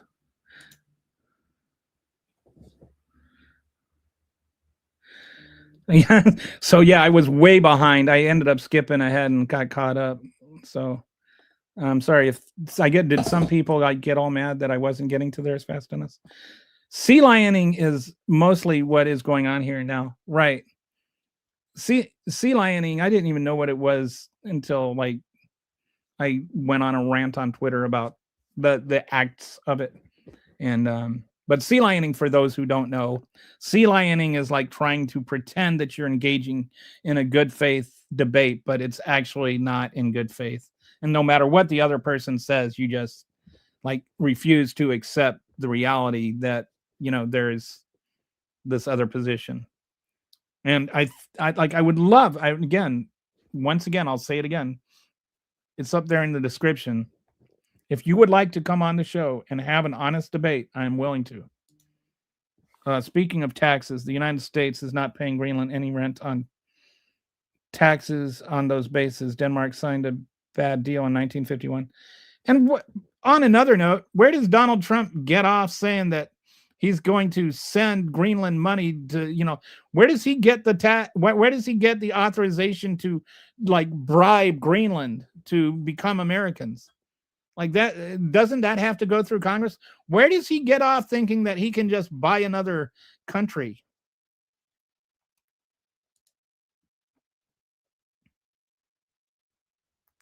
Okay.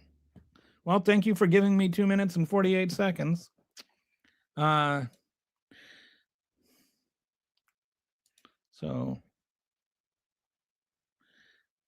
those charges are fake. That's why the American people... The charges aren't fake. Just saying they're fake doesn't make them fake. Like, we saw the pictures of the documents in the bathroom and on the stage. We saw what happened on January 6th on our own TV while it happened live. You've been watching about 45 to 6. Dude, thank you. I appreciate that. Maybe I'm not, maybe I'm annoying and just like not boring. But appreciate you hanging out. You need to stay on target, yo. You're all because I'm just going through the comments, like Brett said. What I do is I just go down the comments one at a time. So the comments are all over the place, which is why I'm all over the place. All logical are okay. So yeah, now we're back down here. But for her moving the car, the lawful to get out of the car, this would not have happened. So her family will have a difficult civil suit because her level of contributory negligence too high.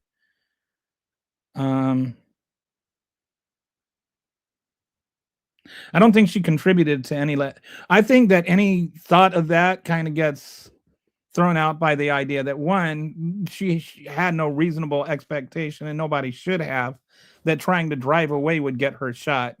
And number two, the ICE officers were giving her conflicting orders. Some were telling her to leave, and he was telling her to get out.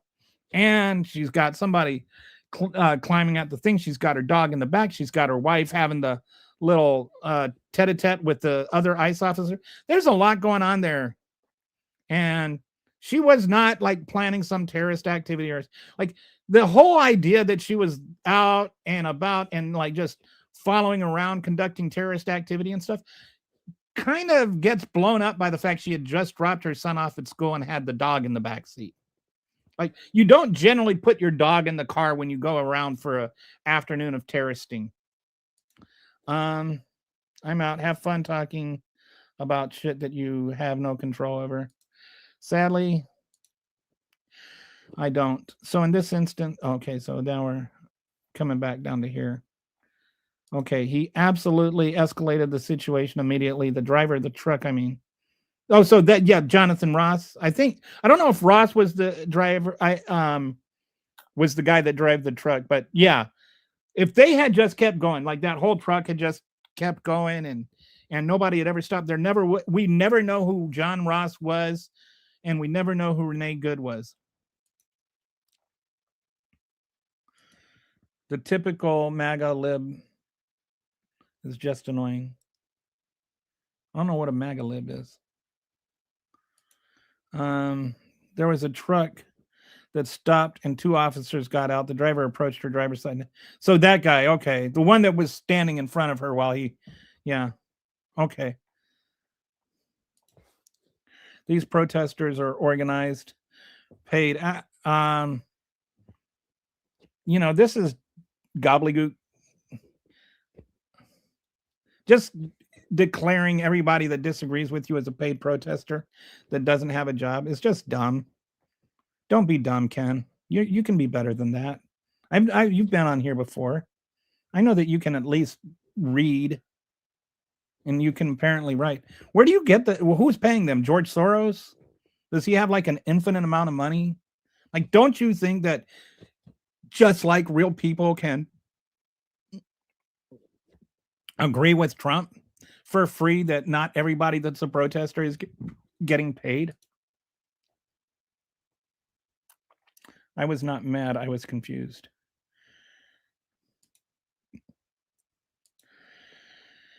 Him trying to enter his vehicle without a crime. In her vehicle, yeah. Like what? And again, like, this whole thing about her being stopped. That's if she was doing a traffic crime, let the local police take care of it.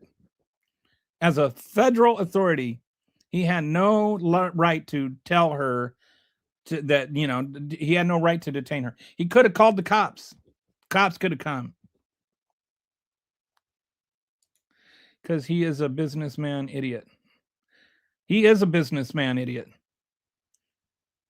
He is a very big businessman idiot. He is such a business. He's such an idiot of a businessman that he bankrupted a casino.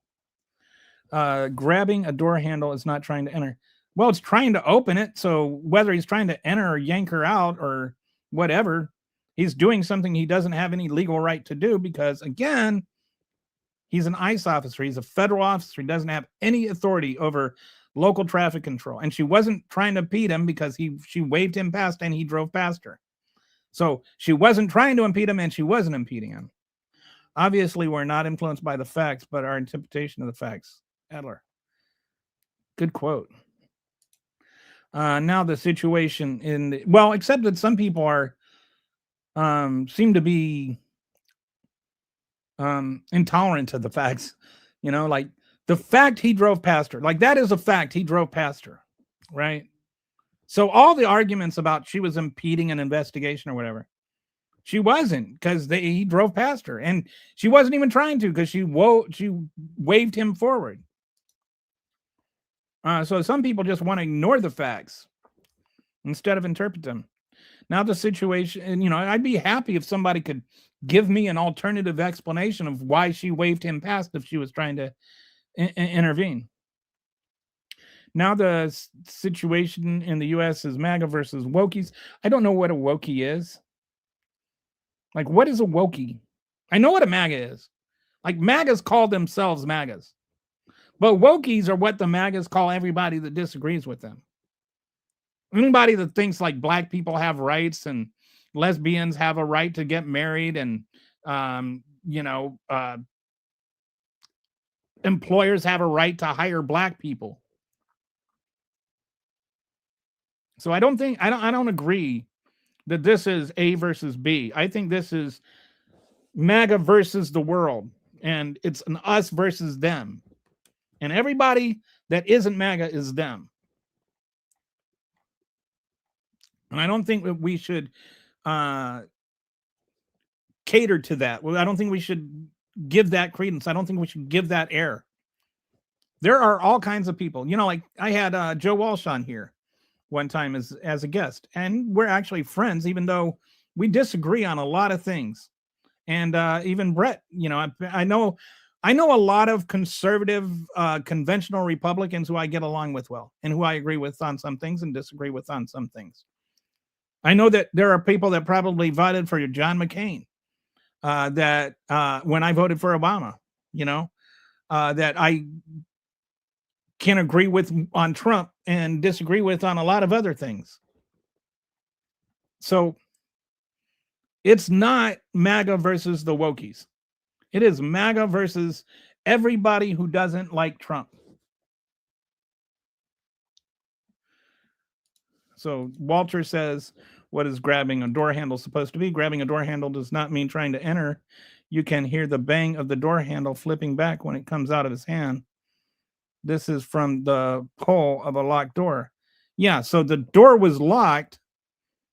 That doesn't mean that, like, why were they trying to come in? Hey, Patty's back. Kitty's back. Patsy. Let me say Patsy. Patsy. How you doing, Patsy? Well, I have been listening. Not watching per se. Well, I thank you for listening. It's probably better if you're not watching and just listening. I do not have the most attractive face in the world. I will admit that. Tired. I think, why they call it being retired is you just get so tired of being tired, you just retired. The most calm people can't predict how they act when adrenaline takes hold of their body. There's only two responses, fight or flight. Okay, sorry. The shooter was already walking around the vehicle when the truck stopped, and the drivers in the right were, what's the one that got out and tried to open up Renee's door?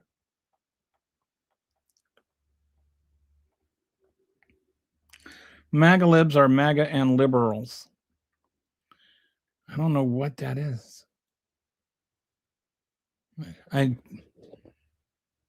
be referring to the annoyance of tribal thinking, to where most logic and facts is ignored to the narrative. And I do try to avoid that, and that's why if people like point out to an actual thing that's other than just rehashing the same stupid point over and over again, or, like somebody brought in the Mims versus Pennsylvania. So I looked it up. I'm always happy to learn new information and adjust my thinking.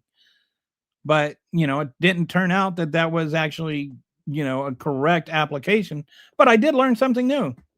And I'm always happy to learn something new. Every right to detain her. Why did you? I'm not lying. He didn't have a right to detain her. As I said, she didn't commit any federal crimes. So he didn't have a right to detain her. That's not a lie. That's actually something that I even established. Again, I'll share this with you one more time.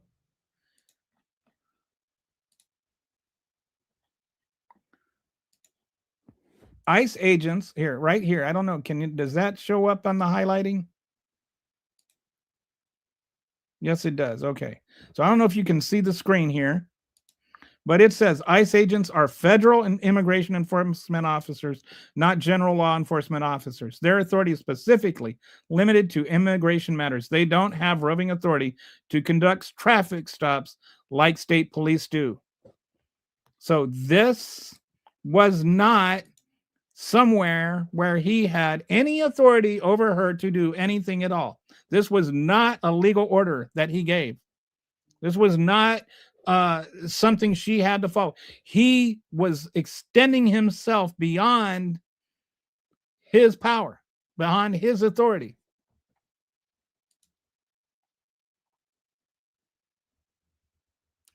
Except you can literally look up videos of protesters admitting that they were getting paid. Sure, not all. You can literally look up, like, what does that even mean? Like, do you think that a MAGA can't go to a protest and then film himself saying he's getting paid?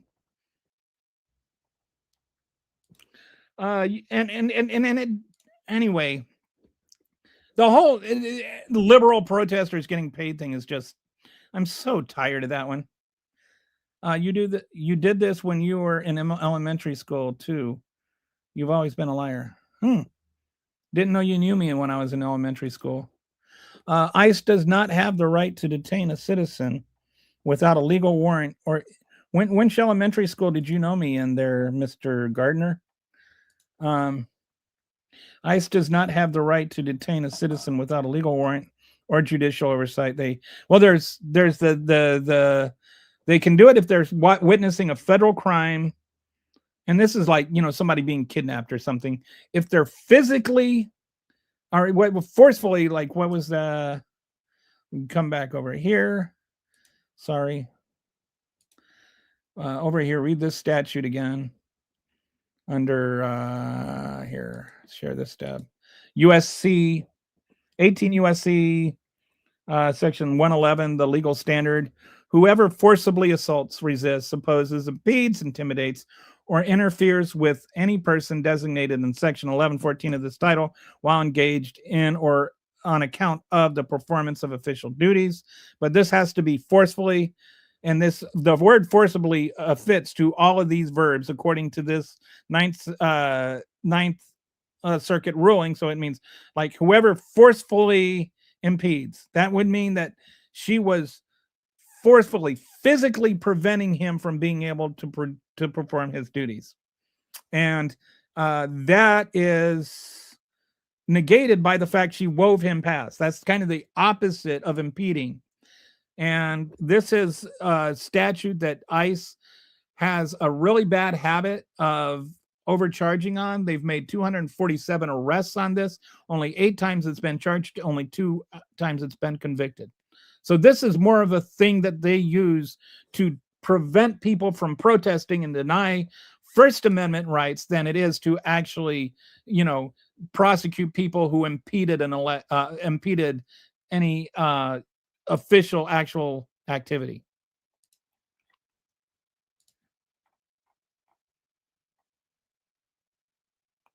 And Walter's right. No other ICE officer felt like this was happening. I gotta say this because it's true. Racism is alive and well in the land of the free and the home of the free. I don't think there's any way that can be denied. I guess it can be, but it can't be honestly denied. No, it doesn't. And just saying that does not, I just read to you the law. All right. I just read the law to you. So saying I need to learn the law is not accurate. I taught you the law. You just refused to learn from it. It is literally available to you online to read the law. They do not have the right to detain an American citizen without legal oversight. You need to read the law. Okay.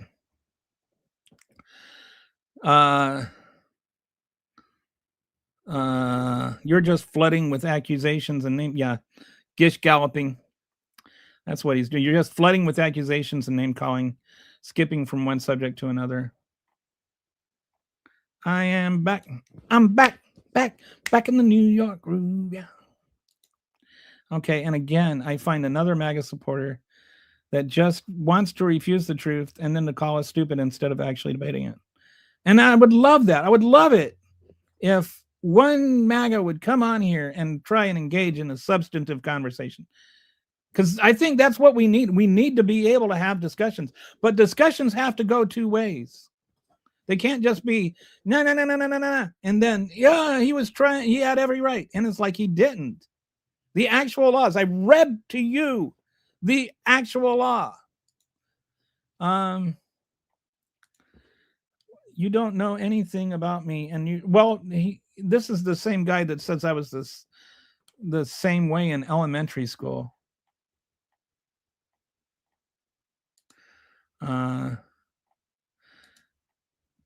Kitty's back, seriously surviving. I'm not calling people names in a desperate cry for attention and thinking it is a debate. Have a good day. Yeah. So after the first ICE vehicle drove past, you can tell when that's text to speech, because it's funny how sometimes, the first vehicle drove past her with her motioning them on. By then, the shooter was already circling the vehicle. The second truck after the car went through stopped, and two men got out and then ordered it out of the vehicle. I think both people are in the wrong. The officer should not have been in front of the vehicle at the same time. I think the woman should not have pressed the gas pedal when there was a person in front. I don't think she realized he was in front, in all honesty. Because what happened is he walked in front when she was backing up. Right. And where are you usually focusing your attention when you're backing up? You're not looking in front of the car. You're either looking at your rear view camera or you're looking out the back. Nowadays, most people would be looking at the rear view camera. But she didn't know that I don't think she even knew he had moved in front of the car. She wasn't messing with federal agents.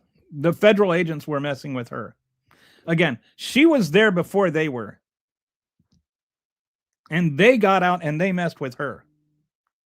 It's like when my mom used to ask me why I pushed my brother, and I would say, I didn't push him. He was running at me when I had my hands out. Like, no, she would never buy that for some reason. The chat's been mostly name calling as usual. It's been, yeah. Trump and Epstein weren't friends. Yes, they were. They weren't friends at the end, but they were friends for a long time. Let's just say they weren't friends kind of ignores the entire friendship part of their relationship. So here, let's just.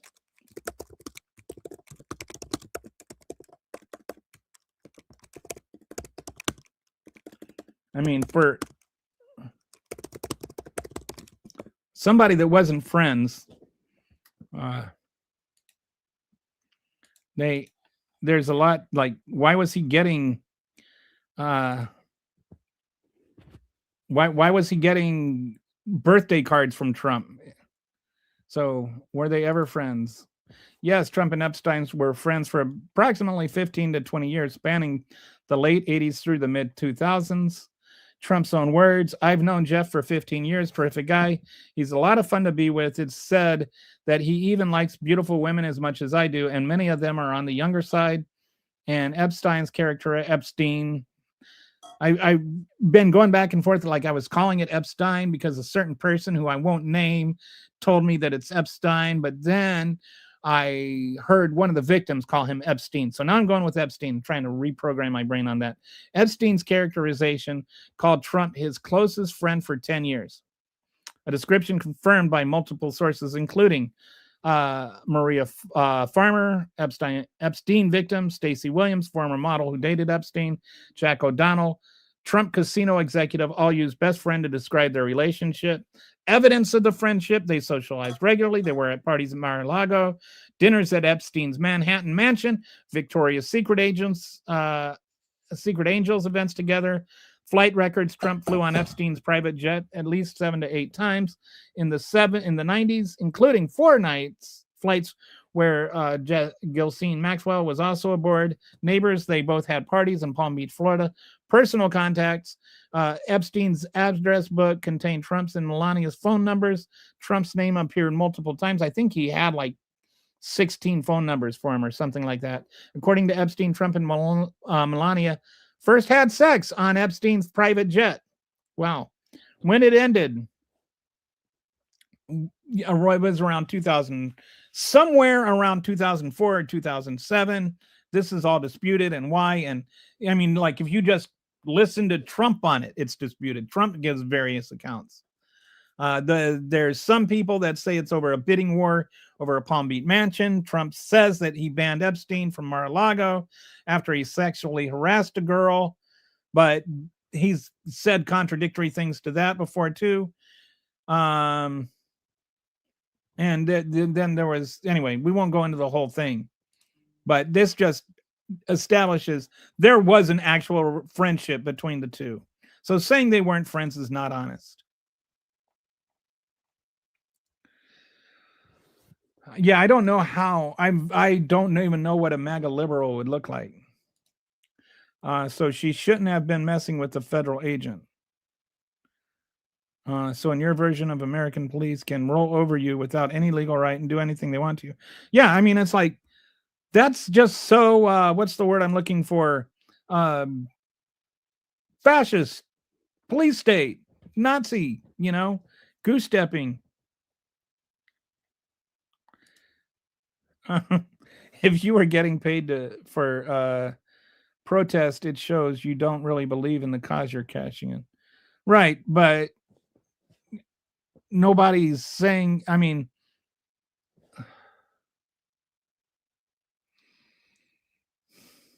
okay, that has got several fallacies. First of all, does that mean that, like, Charlie Kirk doesn't really believe in his cause? He got paid. I mean, he got paid millions of dollars.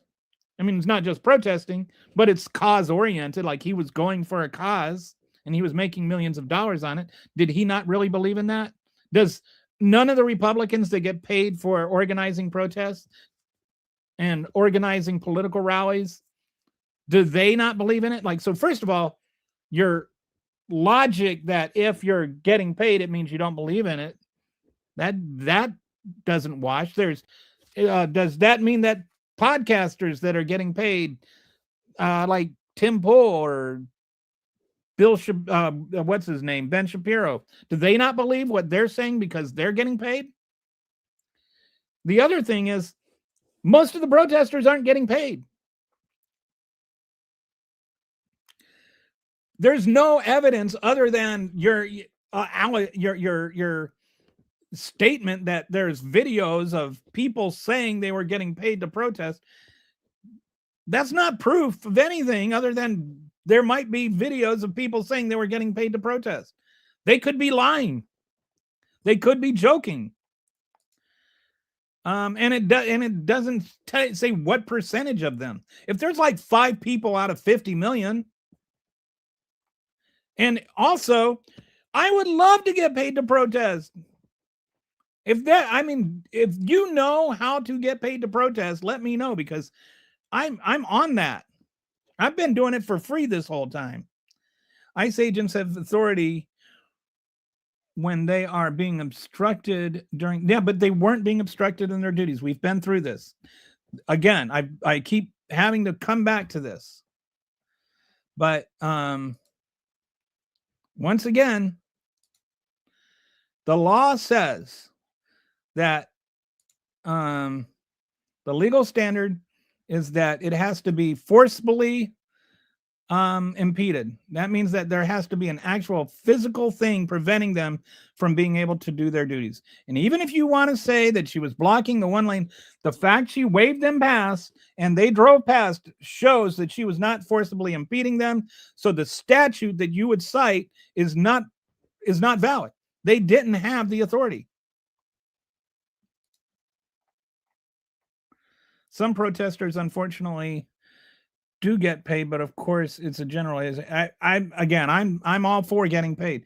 I don't have a problem with people. It's kind of funny if like all of a sudden Republicans are against capitalism or something. Like, what's wrong with getting paid? But I don't think that everybody that's doing it is getting paid. I don't think everybody that went to a MAGA rally was getting paid to go there. Why is it that like you think that everybody that goes to a MAGA rally is getting paid or is going there for free, and nobody that goes to a protest is doing it? Can't we have both sides that just believe in what they believe in, and they're expressing what their beliefs are? Like every single right-wing TikTok influencer, you mean? Yes. This is just idiotic thinking. Even if you people were getting paid to protest, a few people getting paid does not account or speaks for everybody. Exactly. And with that, if anything is wrong with getting paid.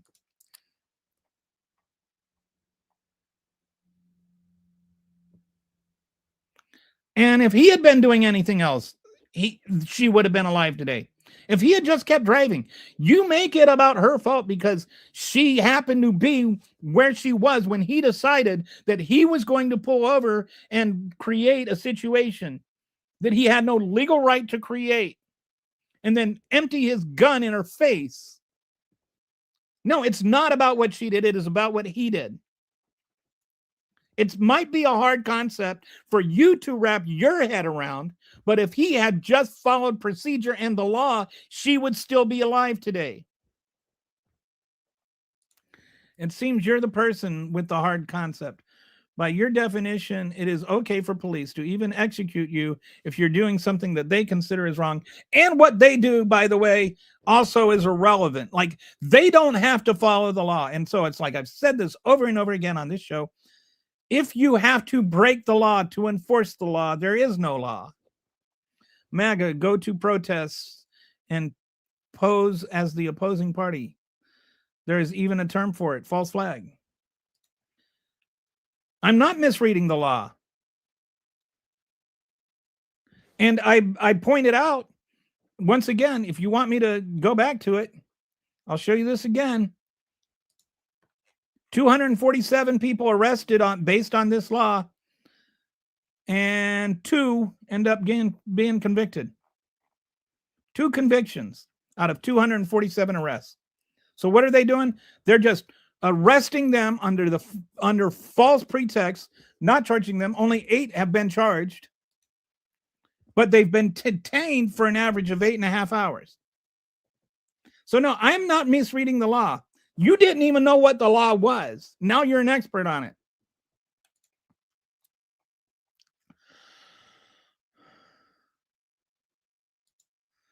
Black blocs are an example of the organized protesters which are used by high powers to destabilize peaceful protesters. I honestly don't know anything about all that. So I'm not arguing with it or agreeing with it. I just admitting I don't know anything about what any of that is. Doesn't your daddy call that the weave? Am I weaving? Am I weaving? MLK birthday on Monday. How would that be viewed? I'm surprised he hasn't tried to declare it's not a holiday anymore.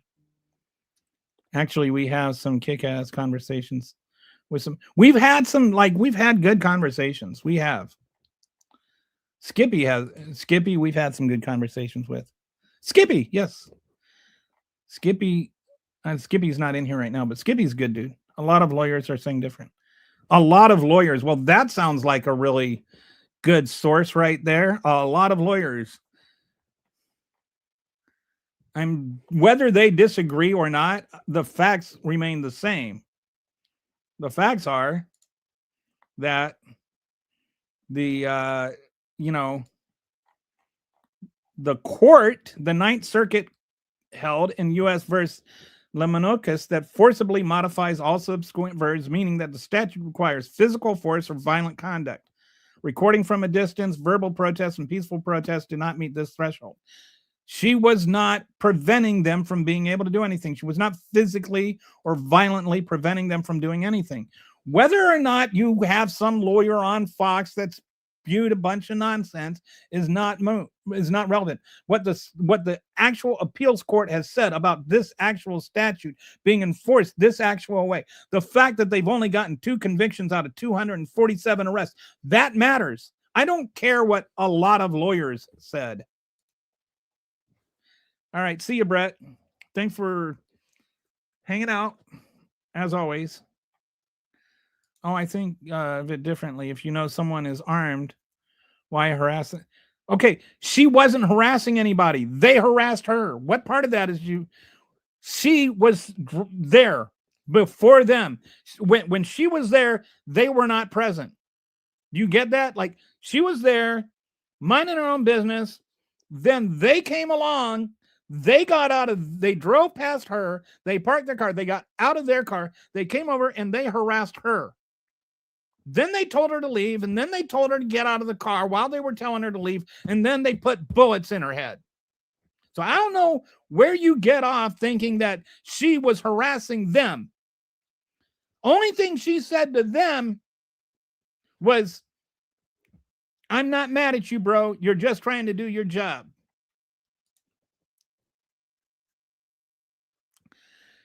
No, that's not true, Boxer.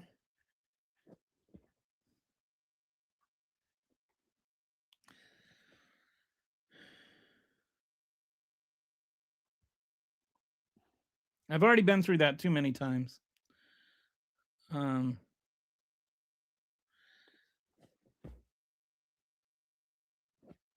You're really just trying to make it her fault.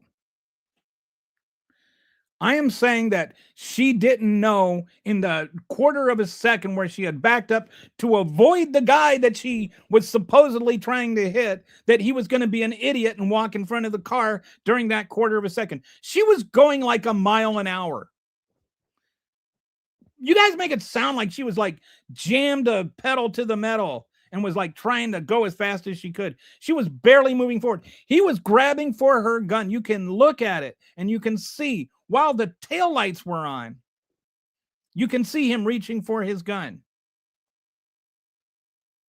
So, are the backup lights? Why were her backup lights on while he started to reach for his gun? If he thought she was trying to run him over? Why did his camera show her steering away if he really thought she was trying to hit him?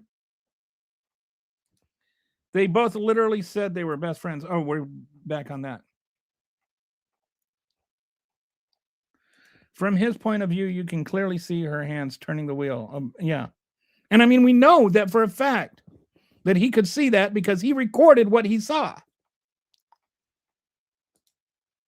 At one point, her partner is at the side of the vehicle while she's backing up and even bumps her partner because she's focused on the agent trying to open her door. She then makes eye contact with the agent in front and begins to hard turn her wheel, even though the initial acceleration went forward.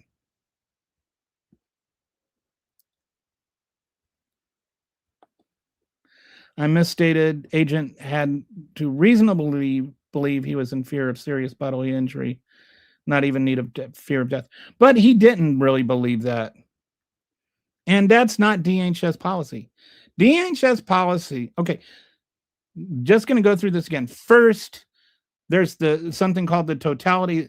There's something called officer-induced jeopardy, which means that if an officer puts himself in danger, then that danger can't be used as authorization for lethal force.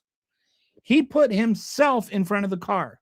She did not put him in front of the car. She didn't aim for him and then drive at him. He walked in front of the car.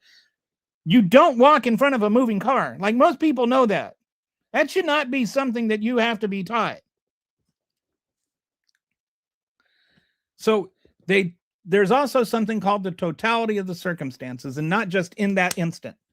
All right. So he created the danger in the totality of the circumstances. He walked in front of the car and he created that danger. And because he created that danger, lethal force was not authorized. It's not just in that 1 or 2 seconds. There's actual court history on this where what they call the totality of the circumstances comes into play. This is actually Supreme Court ruling. I can't remember the name of the law, but this is not something I'm just spewing or making up. If they weren't friends, why did Jeffrey? I don't know. You have to ask Bubba about that one. Adolf Trump and Epstein were friends. Adolf Trump brought his consent, his current sex. Yeah, I don't know about that. There's some allegations that Melania was introduced to him through Trump or through Epstein. Anybody going to see the Melania movie? Like, I would, like, anybody at all. Like, I can't imagine anybody wanting to watch that movie. Like, I don't even think Donald's going to go see it.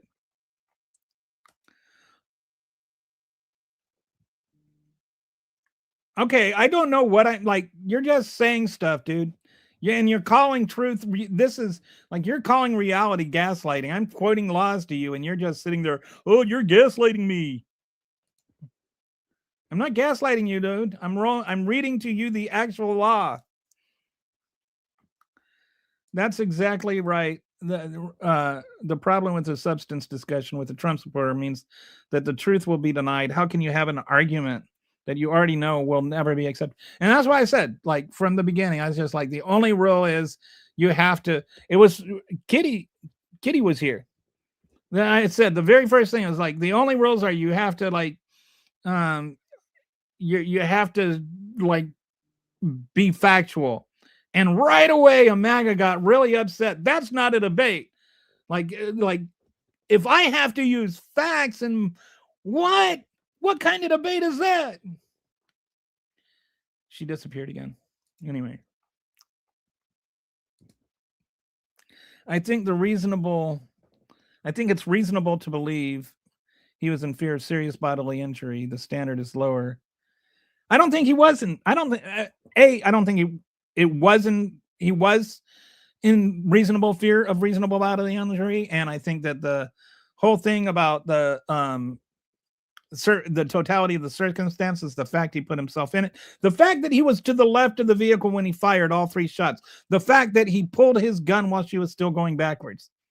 I don't think he really thought he was in danger. And I don't think anybody else did, because as Walter has pointed out several times, nobody else was pulling their gun. Nobody else thought she was trying to kill him.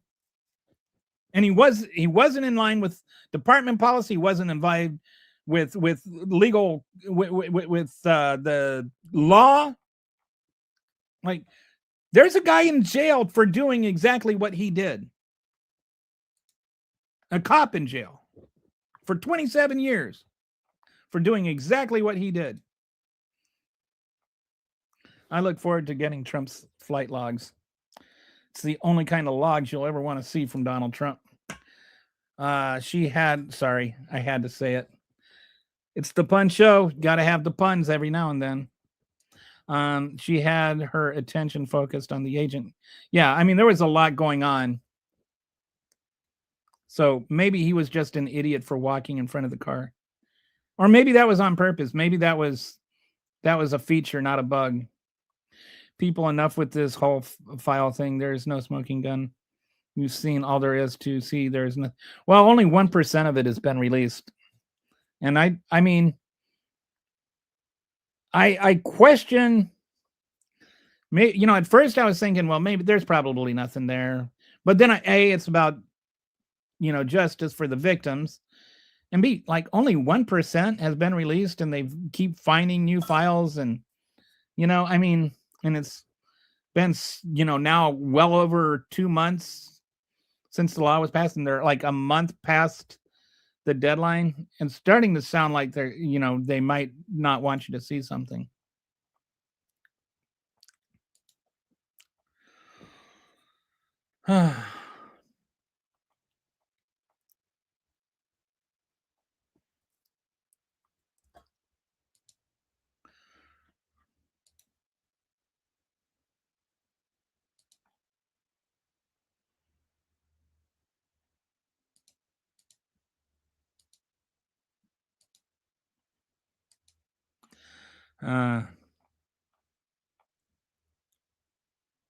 Susan Oliver reposted.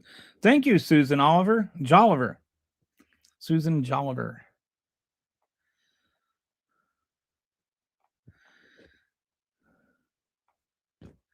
Makes me think of John Oliver. For a second there, I thought John Oliver. Well, if John Oliver reposted my stream, I would be very, very happy. Have you read that? Have you actually read that? That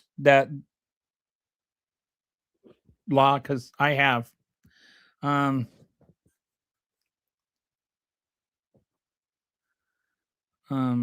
but then you're actually quoting what's in it, but there's more to it than that. And you're cherry picking the part of it. And it's the totality of the circumstances, Boxer. Like I appreciate you actually bringing up the actual law, not the live one that they put up.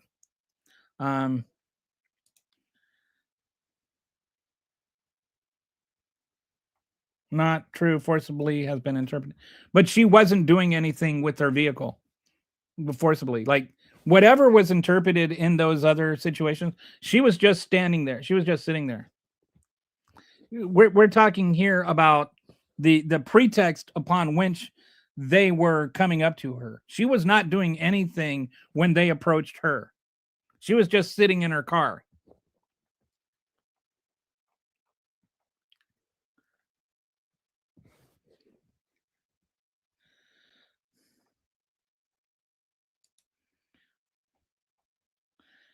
She was originally from Colorado. She moved to Missouri. She was living in Kansas City. She moved to Minnesota about 9 months ago with her wife. So yeah.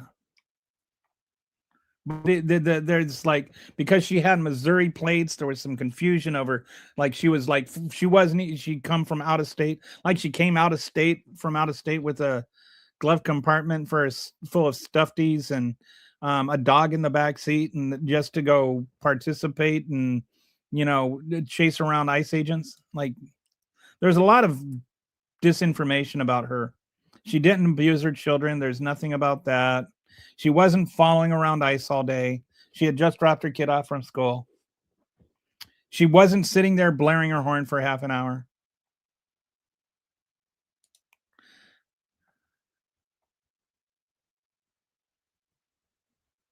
They took Mills.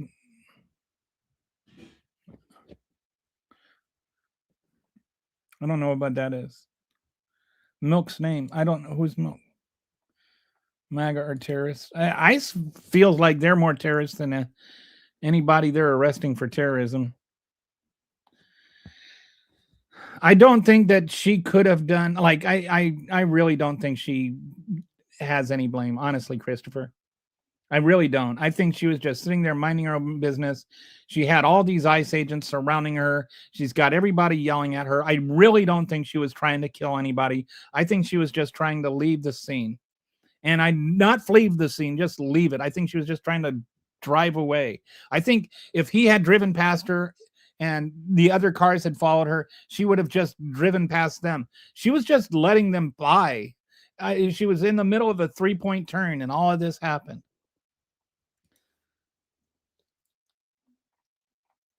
And with the number of American citizens being detained and beaten and stuff like that, I wouldn't want, like, I mean, you got to understand, she's a woman.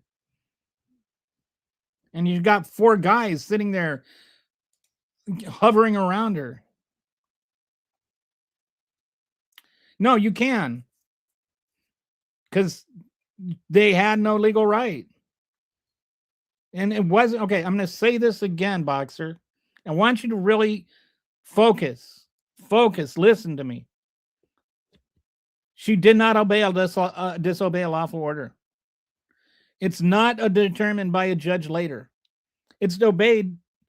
She did not disobey a lawful order. He did not have the authority to tell her to get out of the car. He is not a Minnesota traffic cop. He is an ICE agent. She knew he didn't have that authority. He knew he didn't have that authority. Anybody that can read knows he didn't have that authority. You don't need a judge to do that.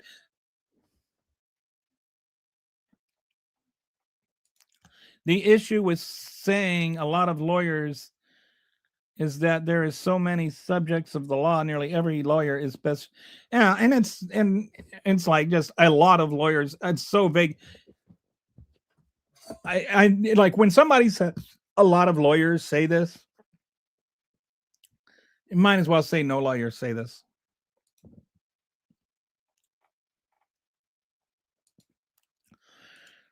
Christopher, I appreciate you because you use your name instead of a handle. And Christopher is at least trying to engage in an actual conversation.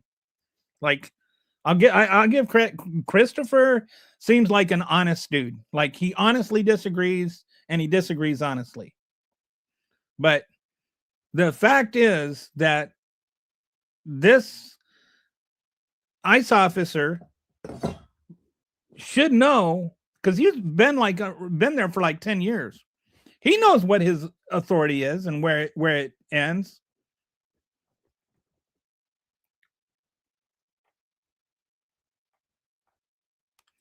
He murdered her. People just agree you have different opinions and ended the topic. I don't know what that means. I know that he ended her life. I feel like we're going to end this until I die, Rabbit. All right, we're going to argue about this. I keep trying to move on, but they can make a reasonable mistake, but when she does, it's not a lawful order. Putting it all in caps doesn't make it a lawful order.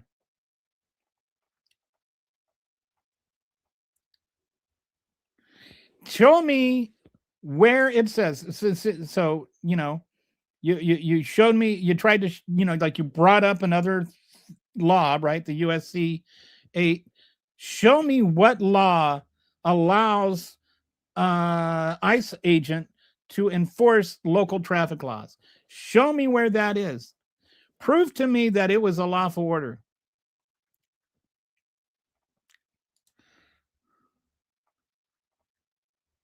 No, he's not criminally liable for making a reasonable mistake. He's criminal liable for an unjustified shooting. And people, there is actually a man in prison right now that fired 6 shots into the side of a car and killing a man in the exact same situation. They started backing up. He was to the side of the car. He fired 6 shots into the car and he killed the person.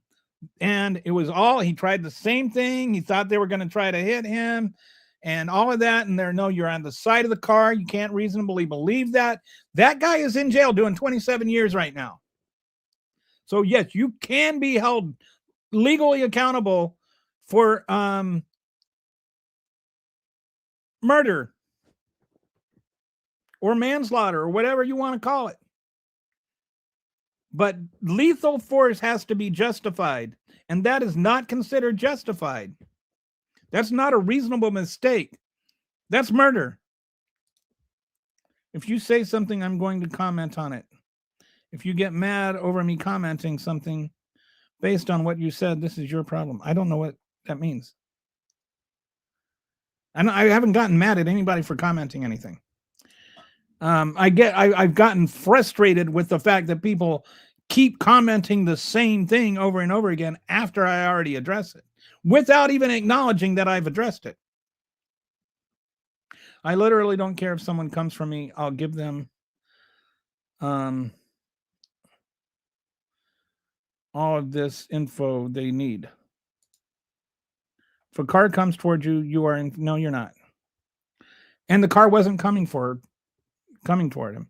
The car was steering away from him, and he knows this. I would rather be anally fisted by Freddy Krueger than watch the Melania. Oh my goodness. Like Eddie Krueger and Mr. Scissors Hands at the same time. But we're done with that.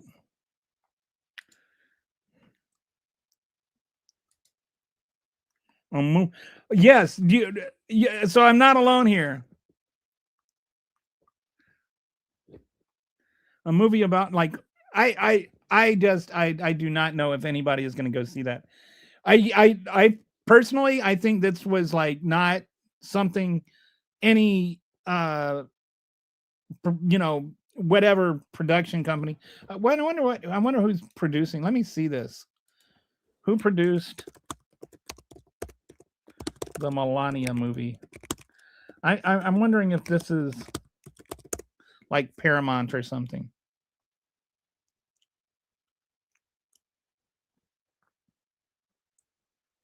So just waiting here. I wonder if this is like one of those things he made.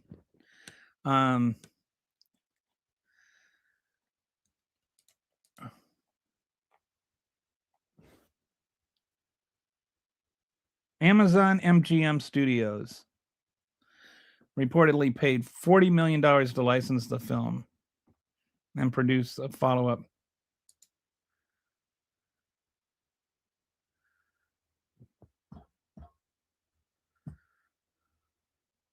Oh, interesting. Okay. So here, let me come back over here. So share about the film. It's a directive producer is Brett Ratner. And its distributor is Amazon MGM Studios. Reportedly paid $40 million to license, film, and produce follow-up series. The Brett Ratner context, this is a notable choice. Brett Ratner, director of Rush Hour film, was one of the prominent Hollywood figures accused of sexual misconduct during the Me Too movement in 2017. So he's probably got some kind of axe to grind. His return as director of a First Lady documentary, particularly given the administration's connection to Jeffrey Epstein, which we just discussed, is significant. Represents either rehabilitation of the Trump administration is willing to work with figures rejected by mainstream Hollywood due to Me Too allegations. Amazon outbid Disney and Paramount for the rights, reportedly paying $40 million total for the documentary and follow-up series. Okay, does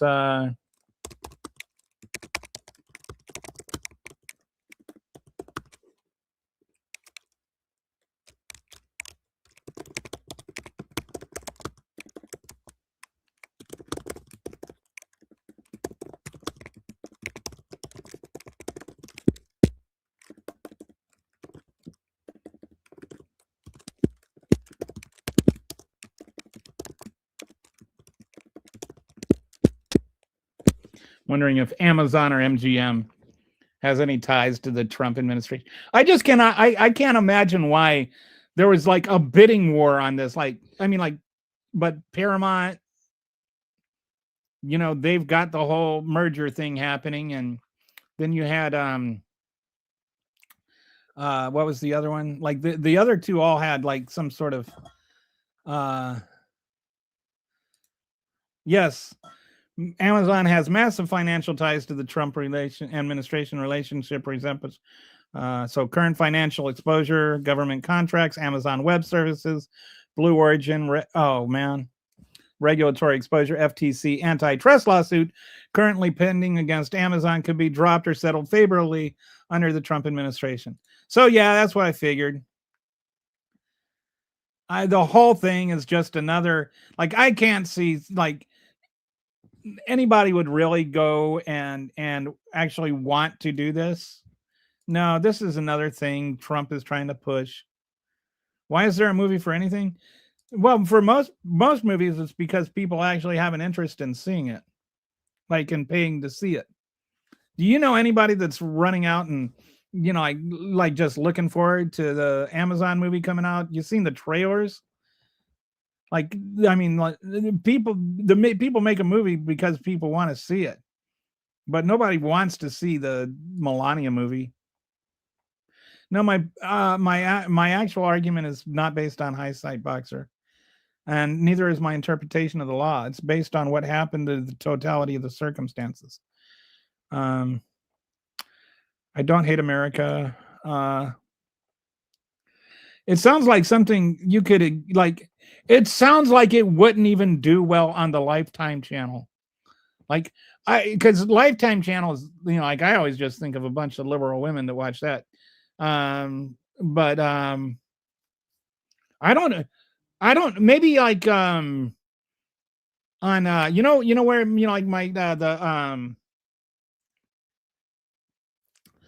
oh, what is that called? There's like some kind of streaming service for Christian TV. I can't remember, where, like, you can stream Netflix and it bleeps out all the curse words or whatever. I can't remember what it's called. I am literally going through the files myself every day. I run the Epstein Wiki website. I am telling you, you have enough to show what Trump is and his involvement. I have spoken to several survivors. Yeah, don't mess with Kitty on the Epstein thing. She will. She knows more than you do. Like, none of the other officers pulled their weapon. That tells you a lot. I look forward much to you might have resistance, Kitty, and hope you will make it public. Oh, it is public. What is I think the website, the site is epsteinwiki.com, and it's a great site. You just go there and it's got like searchable stuff, and like it's got all the different information from all the available sources put in one spot. She's doing a fantastic job with it.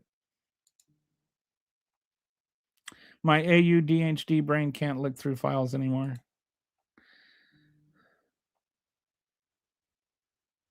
These arguments are not about law, but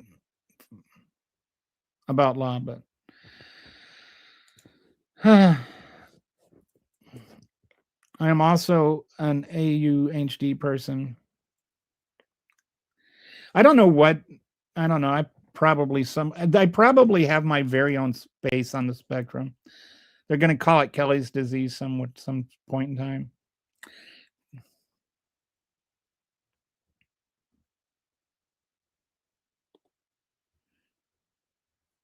I get a ton of terrorizing MAGA emails or tweets on the daily. Oh my goodness, I hadn't thought about that. Get some, and it's so funny. It's like, all of a sudden, the MAGAs are all, oh, how come all Democrats are all of a sudden all for the release of the Epstein files and they weren't? And it's like, why are you all of a sudden against it? Like, I honestly had about 15 minutes of interest in Epstein in 2019. I did not really know what was going on. I didn't know about all of it. I'm like most people. And then when he committed government assisted suicide, I kind of got a little bit interested, and then things moved on. He was dead. I didn't know that there were like 1,000 victims and all that stuff. Then when the victims started making all this noise, I started paying attention to it this summer. And it was because one, they started doing all the, like, they started making all these, I'm sorry, got the hiccups. The Trump administration started making all this noise about how they were going to release the files, and then, like, they had all these right-wing podcasters that were all about the files and saying, release the files, and then they gave them these binders full of files that was all filled with information that Biden had already released. And that kind of pissed off those podcasters, because they really thought that, there was going to be something released. And they didn't think that they were just going to become like little, what's the word I'm looking for? Like little cosplayers in Pam Bondi's little play. And so then they got upset about it. And so they're the ones that actually started making the stink about it. It was actually the right wing of the what we will call now the Marjorie Taylor Greene wing of the Republican MAGA movement that started making a stink out of it. But then, and I've given her credit for it, by the way. Marjorie Taylor Greene deserves credit for this. And she had a lot to do with getting that bill passed. And she took courage to sit there while Donald Trump was, like literally called her into the Situation Room and berated her. And she stuck to her guns. She really was about defending the victims. I might disagree with her about a lot of things, and I think she's got to at least call David Hogg and give him an apology before I'm ready to accept her, like the new reformed MTG. But I can still give her credit for doing what she did. She did do the right thing here. And it is about the victims, and the victims appreciate her for this. And they thought that Donald Trump was going to release the files, and they're really upset now. There's some of them that voted for Trump that are saying they regret their vote. So a lot of this was, a lot of the whole, why don't the Democrats care about it now? And maybe, like you can say that the Democrats deserve some fault for, like jumping on the bandwagon and seeing what was happening. But they didn't create the controversy. They just kind of saw an opportunity and took advantage of it. But most of them, like you go and you look at the Google search history for Epstein, and there was basically nobody really knew about Epstein. People, well, this one girl, the congresswoman that was, like getting text messages from Epstein and the whole thing. Like most people didn't really know what had happened. Until like this summer. I didn't, I admit I didn't. I read a lot, but I didn't know that much about the Epstein situation. I know there were people that did. I think Kitty was on this a long time ago, and Marjorie Taylor Greene was on it.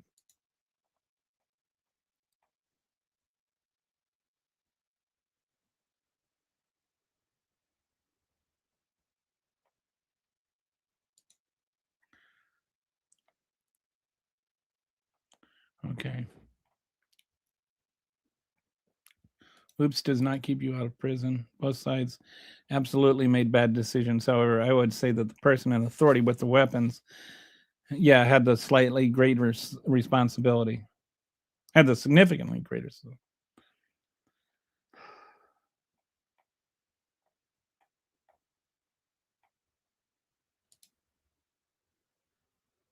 Hope you all have a lovely day. I'm going to cook up some burritos. Burritos sounds good. Thank you for the conversation. Thank you for stopping by there, First Dr. Dead. And I'm getting to the point where it's probably time to end the podcast. I'm over 4 hours now. And the George Floyd thing, I think Floyd is mostly playing. I think he was just fighting to be able to breathe. And I think that the guy who knelt on his neck, I think that the courts have decided that one. So think if you're kneeling on somebody's neck, they're allowed to try to get up and breathe. $40 million to do a story about Melania.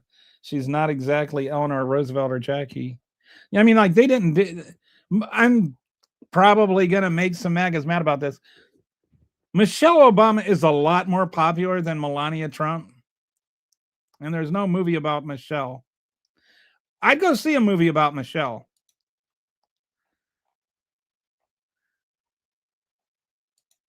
Anyway, I got to go, but I think everyone is arguing about what the facts are, and then arguing when interference to draw from these facts. So, but I'm stating what the facts are and what the laws are, and you're not really addressing what I am saying about those. Okay, here you. It's not just a smokescreen, Boxer. That's what the legal history shows. That's what the courts have actually said. This is not just words I'm talking about. That's the actual context that the court considers in these things. So, all right. Thanks everybody for popping on and hanging out, and however long you are here. Appreciate meeting some new friends like Boxer and Christopher there.